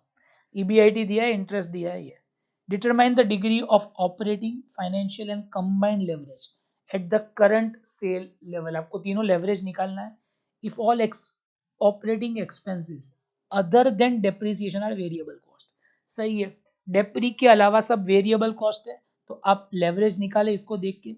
If total asset remain at same level but sale increase by 20, decrease by 20, compute new EPS। ठीक है, ओके। तो आपको EPS निकालना है और क्या निकालना है? लेवरेज निकालना है। ठीक है, सिंपल सम है, 2 मिनट में हो जाएगा। क्वेश्चन नंबर 8, चलो करते हैं।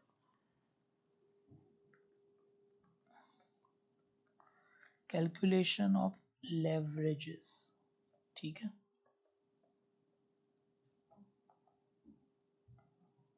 Income statement, particulars, rupees. Sale दिया है 34 लाख लेस वेरिएबल कॉस्ट। बोलो वेरिएबल कॉस्ट कितना है? 12 लाख है, बस 6 डेप्री है तो 6 ही लेंगे।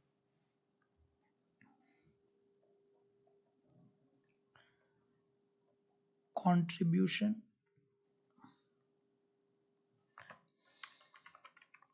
28 लाख। अब फिक्स कॉस्ट में डेप्री आ सकता है, बाकी कोई खर्चा तो है नहीं।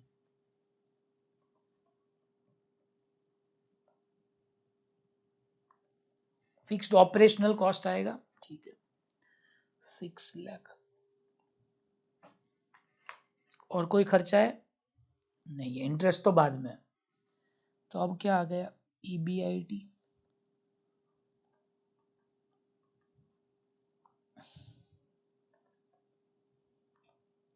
लेस इंटरेस्ट, कितना interest 6 lakh.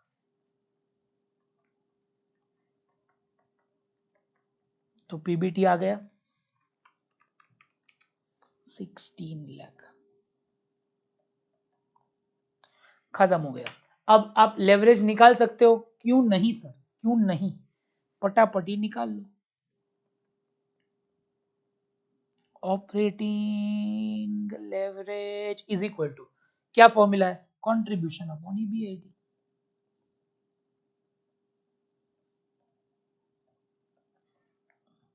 $28 lakh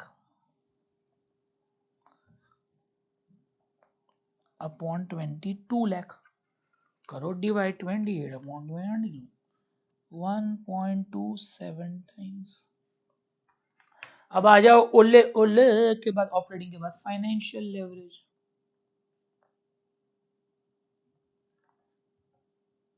EBIT upon EBT 22 lakh upon 16 lakh, करो 22 lakh upon 16 lakh, 1.375 times. Clear है। अब निकाल लो कंबाइंड लेवरेज, दोनों को मल्टीप्लाई,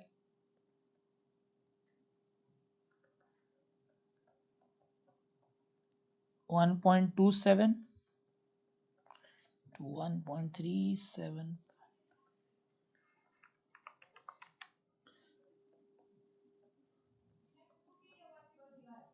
1.75 टाइम्स।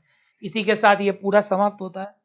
अब क्या पूछा है, टोटल एसेट सेम है बट सेल अगर इंक्रीज हुआ डिक्रीज हुआ तो क्या होगा, ठीक है। तो calculation of EPS,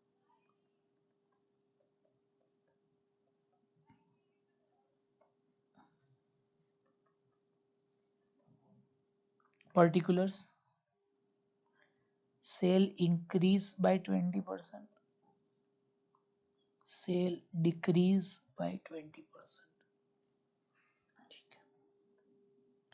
cell increase होगा बाय 20%, तो अभी कितना है 34 लाख में प्लस 20, 40,80,000, 34 लाख में माइनस 20 करो, 27,20,000। अब लेस क्या करेंगे सर, वेरिएबल कॉस्ट कर दो भाई।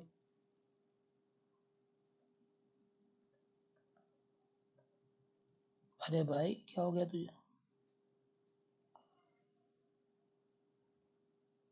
ठीक है। वेरिएबल कॉस्ट भी सिंपल तरीके से मिलेगा, जो हमारा पहले 6 लाख हुआ करता था। कैसे समझ में आया सर, 6 लाख माइनस करके उसमें प्लस 20 करो, 720, वेरिएबल कॉस्ट तो सेम रहता है, मतलब सेल्स के प्रोपोर्शन में सेम रहता है। इसमें माइनस 20 कर दो, 480। इसमें खाली EPS निकालना है, लेवरेजेस नहीं निकालना। आ गया कॉन्ट्री 3360,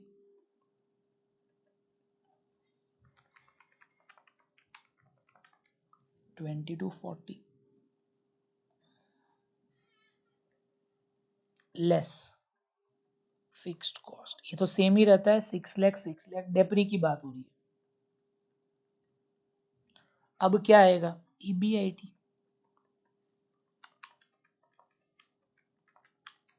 2760,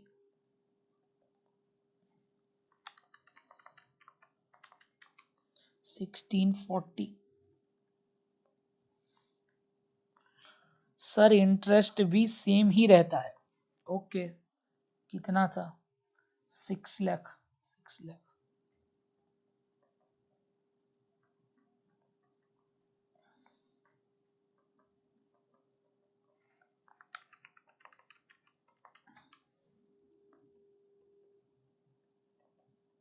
2160,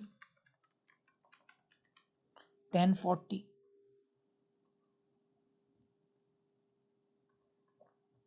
लेस टैक्स। टैक्स कितना है, दिया है क्या? कहीं तो दिया होगा। टैक्स नहीं दिया? ए भाई साहब, टैक्स टैक्स टैक्स, हाँ 35%।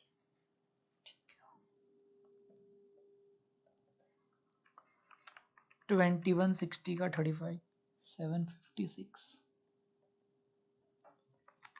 1040 का 35, 364, पैट।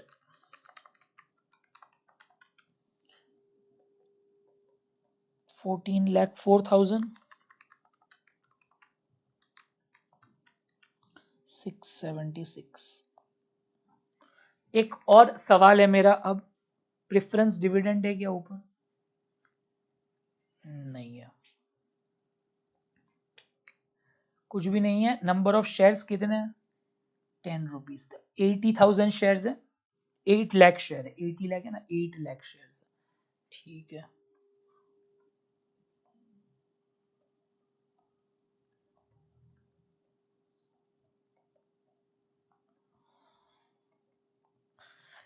एटी लाख ही है, हाँ। तो ईपीएस आ जाएगा, ईपीएस ही तो चाहिए था उनको।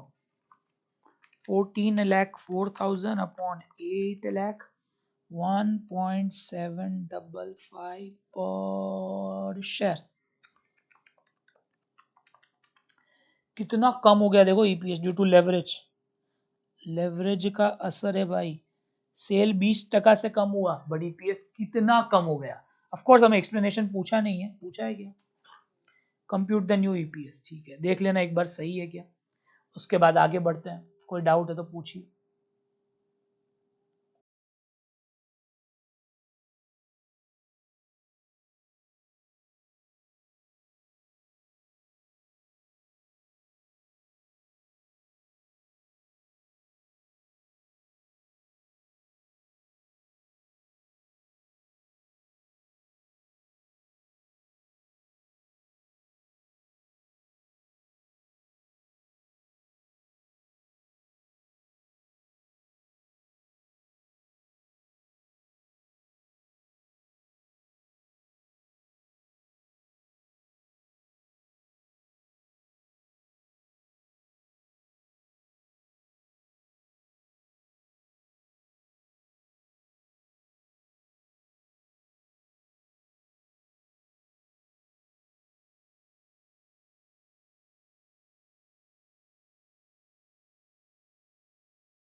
आगे बढ़ेंगे नेक्स्ट की ओर। इन्वेस्टमेंट डिसीजन, डिविडेंड आप खुद से कर लेना, ये एक लास्ट हम कर लेते हैं, ठीक है। चलो, क्या पूछा है देख लो। ABC is a mid-sized engineering company and fabrication that supplies precision component to automobile and heavy machine sector.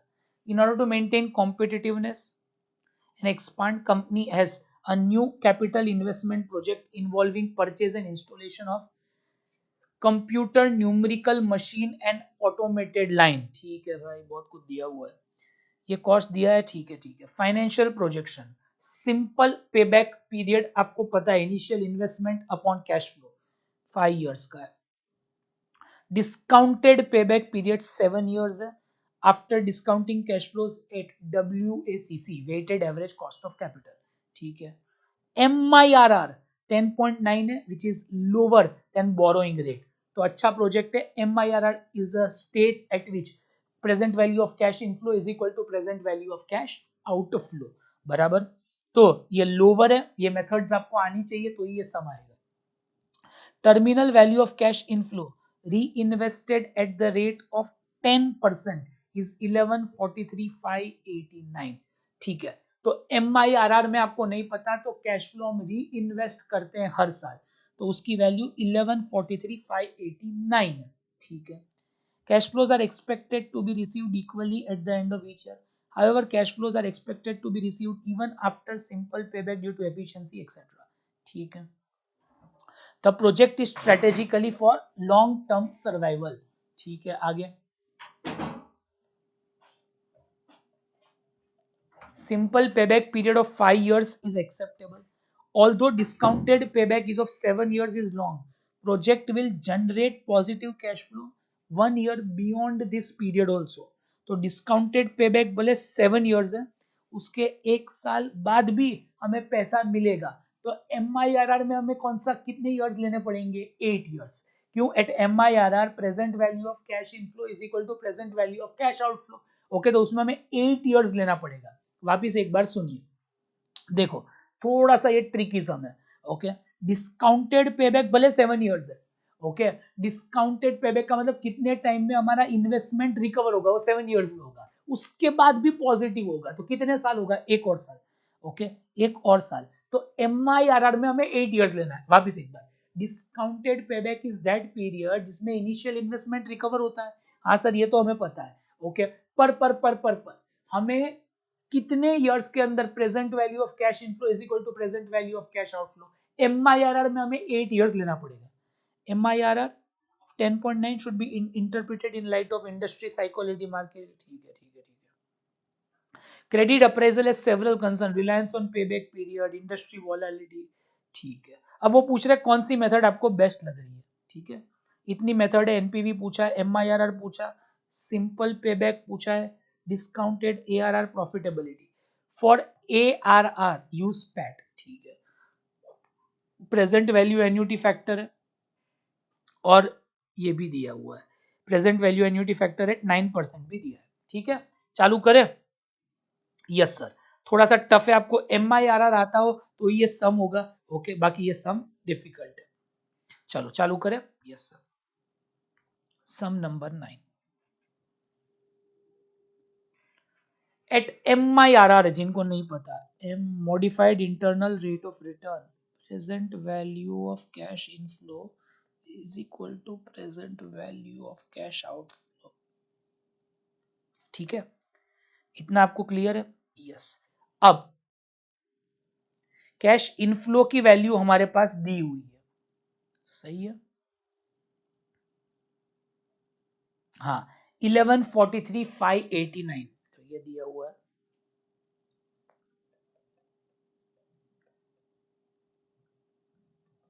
ये री इन्वेस्ट करेंगे तो इतनी वैल्यू आएगी. अब आउटफ्लो की वैल्यू हमें ढूंढनी है. ये आउटफ्लो की वैल्यू तो है ही, बट वो तो फर्स्ट ईयर में है. ओके, हमें दोनों स्टेज पे इक्वल लाना है. तो ये x मान लेते हैं इंटू 1 प्लस क्या रेट होगा 10.9 है. 1 plus 10.9 raise to the power 8. क्यों रेस टू द पावर 8 किया मैंने? अब बोलोगे 8 years है सर. वो आपको किधर से मिला कि 8 years है? ये देख लीजिए, डिस्काउंटेड पेबैक 7 है बट प्रोजेक्ट 1 और साल चलेगा. ओके, डिस्काउंटेड 7 है बट प्रोजेक्ट 1 और साल चलेगा, तो कितने हो गए? 8 years हुए कि नहीं? तो अब हम आगे बढ़ेंगे. उसके बाद अगर हम इसको कैलकुलेट करें तो क्या आता है? 1143,589 into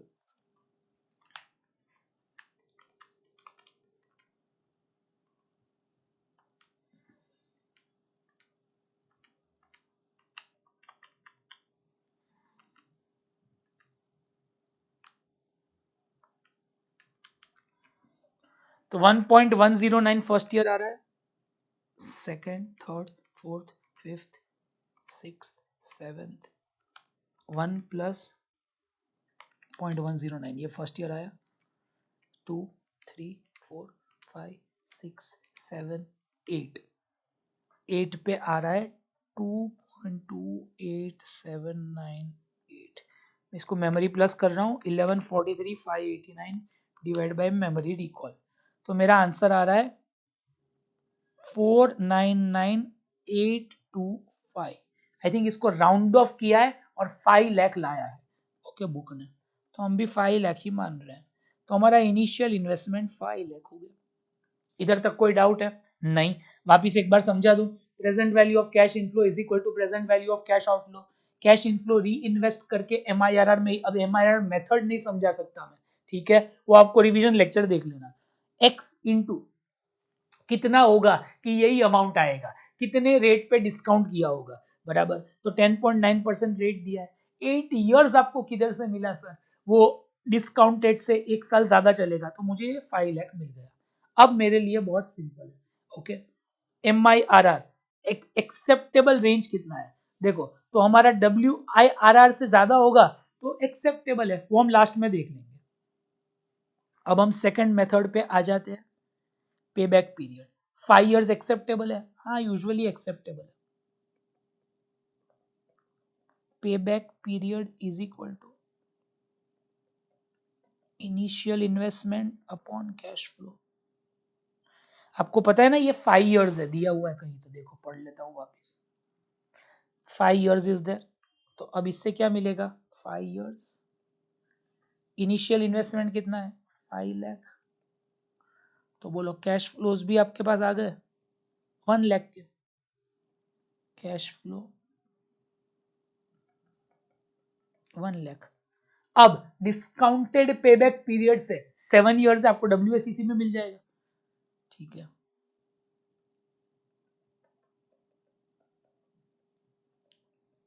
discounted payback period, initial investment upon discounted cash flow. Initial से 7 इयर्स है, ये 5 लाख है,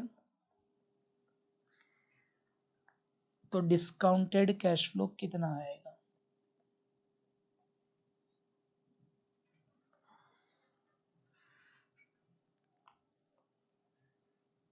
तो डिस्काउंटेड कैश फ्लो हमारा कितना आएगा?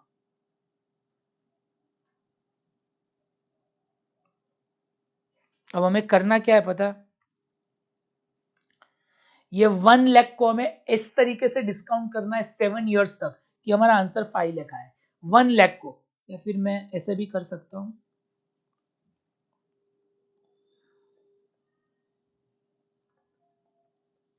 वन लाख है, 1 लाख को 7 इयर्स तक हमें ऐसे डिस्काउंट करना है कि आंसर 5 लाख आए। तो ये भी उन्होंने हिंट दिया हुआ है, ये देखो आ जाइए इधर। Present value annuity factor at 9% for 7 years is 5, तो प्रेजेंट वैल्यू एन्युटी फैक्टर 9% सही रेट आएगा। WACC वेटेड एवरेज रेट कितना है? 9%। ये अगर 5 लेंगे तो खत्म हो गया। अब मैं आपको दूसरी तरीके से बता दूंगा ताकि आपको समझ में आए। Cash flow into discounting factor 7 years 9% is equal to initial investment.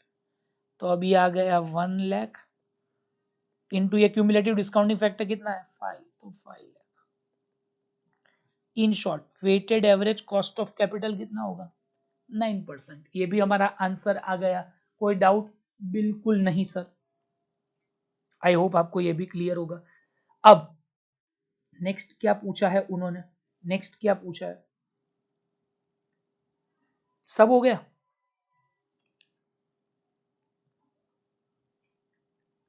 NPV पूछा है, तो NPV is equal to present value of cash inflow minus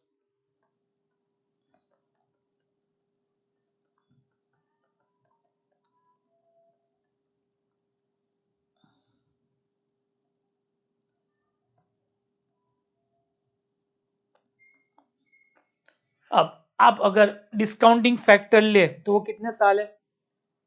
9 साल है, ओके। अब इससे हमें क्या मिल जाएगा? Present value of cash inflow minus present value of cash outflow. इससे हमें क्या मिलेगा? 1 लाख रुपीज है, 1 लाख रुपीज को हम 1 लाख रुपीज हमारा कैश फ्लो है। प्रेजेंट वैल्यू 8 इयर्स तक हमें लेना है। प्रोजेक्ट उसके बाद भी फायदेमंद है ना। ये देखो, इधर आ जाओ, इधर आ जाओ, इधर आ जाओ, कंफ्यूज मत होना, इधर आ जाओ, इधर आ जाओ, इधर आ जाओ, इधर आ जाओ। Although payback period is 7 years, project will give inflow for more 1 year. एक और साल प्रोजेक्ट चलेगा, इसलिए तो प्रॉफिटेबल प्रोजेक्ट है, 8 इयर्स तक चलेगा, बराबर। तो present value of cash inflow कैसे आएगा? 1 lakh into present value annuity factor 8 years के लिए लेंगे 9% के हिसाब से, माइनस 5 लाख, तो 1 लाख इंटू, बताइए कितना है? 5.535 माइनस 5 लाख करो 53,500 एनपीवी आ गया। प्रॉफिटेबिलिटी इंडेक्स पूछा है क्या? चलो एक सेकंड में वो भी निकाल लेते हैं।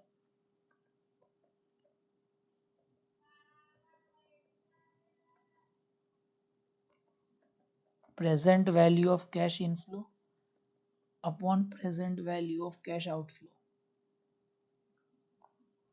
553,500 अपॉन 5 लाख,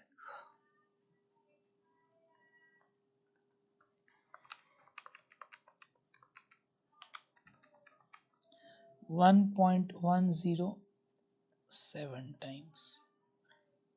अब एक ही मेथड बाकी रह गई भाई साहब, ARR। ARR मेथड के लिए हमें पैट लेना है। पैट कैसे मिलेगा? कैश इनफ्लो तो है हमारे पास 1 लाख, उसमें से हमें क्या माइनस करना पड़ेगा? डेप्रीसिएशन करना पड़ेगा माइनस। 8 इयर्स लाइफ है, डेप्रीसिएशन माइनस कर देंगे।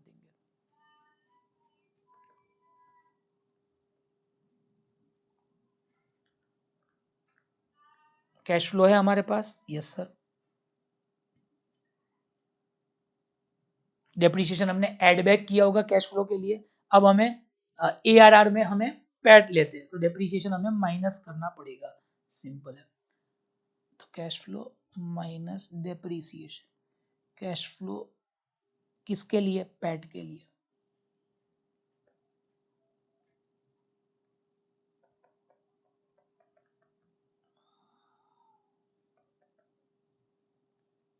कैश फ्लो 1 लाख है।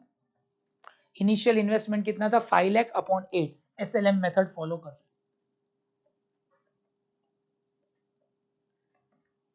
तो कर दो भाई, 5 lakh upon 8 minus 1 lakh, 37,500। ARR क्या है? PAT upon initial investment into 100।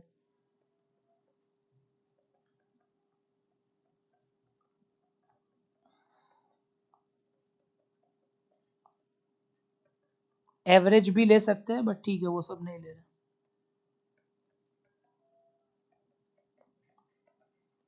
Very poor ARR आएगा ऐसा लग रहा है, 7.5%।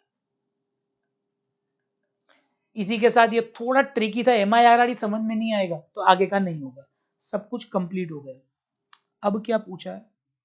हमने सब निकाल दिया। रिकमेंडेशन देख लेते हैं क्या लिखा है इन्होंने, आंसर भी चेक कर लेंगे।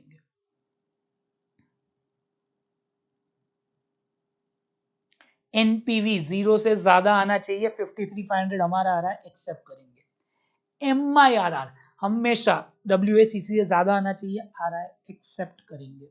Simple payback period, life of the project 8 years है, 5 इयर्स आ रहा है, एक्सेप्ट करेंगे। डिस्काउंटेड पेबैक भी लाइफ से कम आ रहा है, एक्सेप्ट करेंगे। ARR WACC से ज्यादा आना चाहिए, तो वो नहीं आ रहा, 9% WACC है, ARR 7.5, रिजेक्ट करेंगे और PI एक्सेप्ट करेंगे। तो सब में एक्सेप्ट करेंगे सिवाय एक, सब आंसर आ रहे हैं, ठीक है। लास्ट वाला डिविडेंड इजी है, तो आप खुद ही कर लेना। आई होप आपको ये RTP हेल्पफुल लगा हो। पसंद आए तो लाइक जरूर करें। चैनल में नए हो, बिना सब्सक्राइब किए जाना अलाउड ही नहीं है। और भी हमारे रिवीजन लेक्चर्स देखिए, बहुत ही ऑसम है। Thank you so much, take care.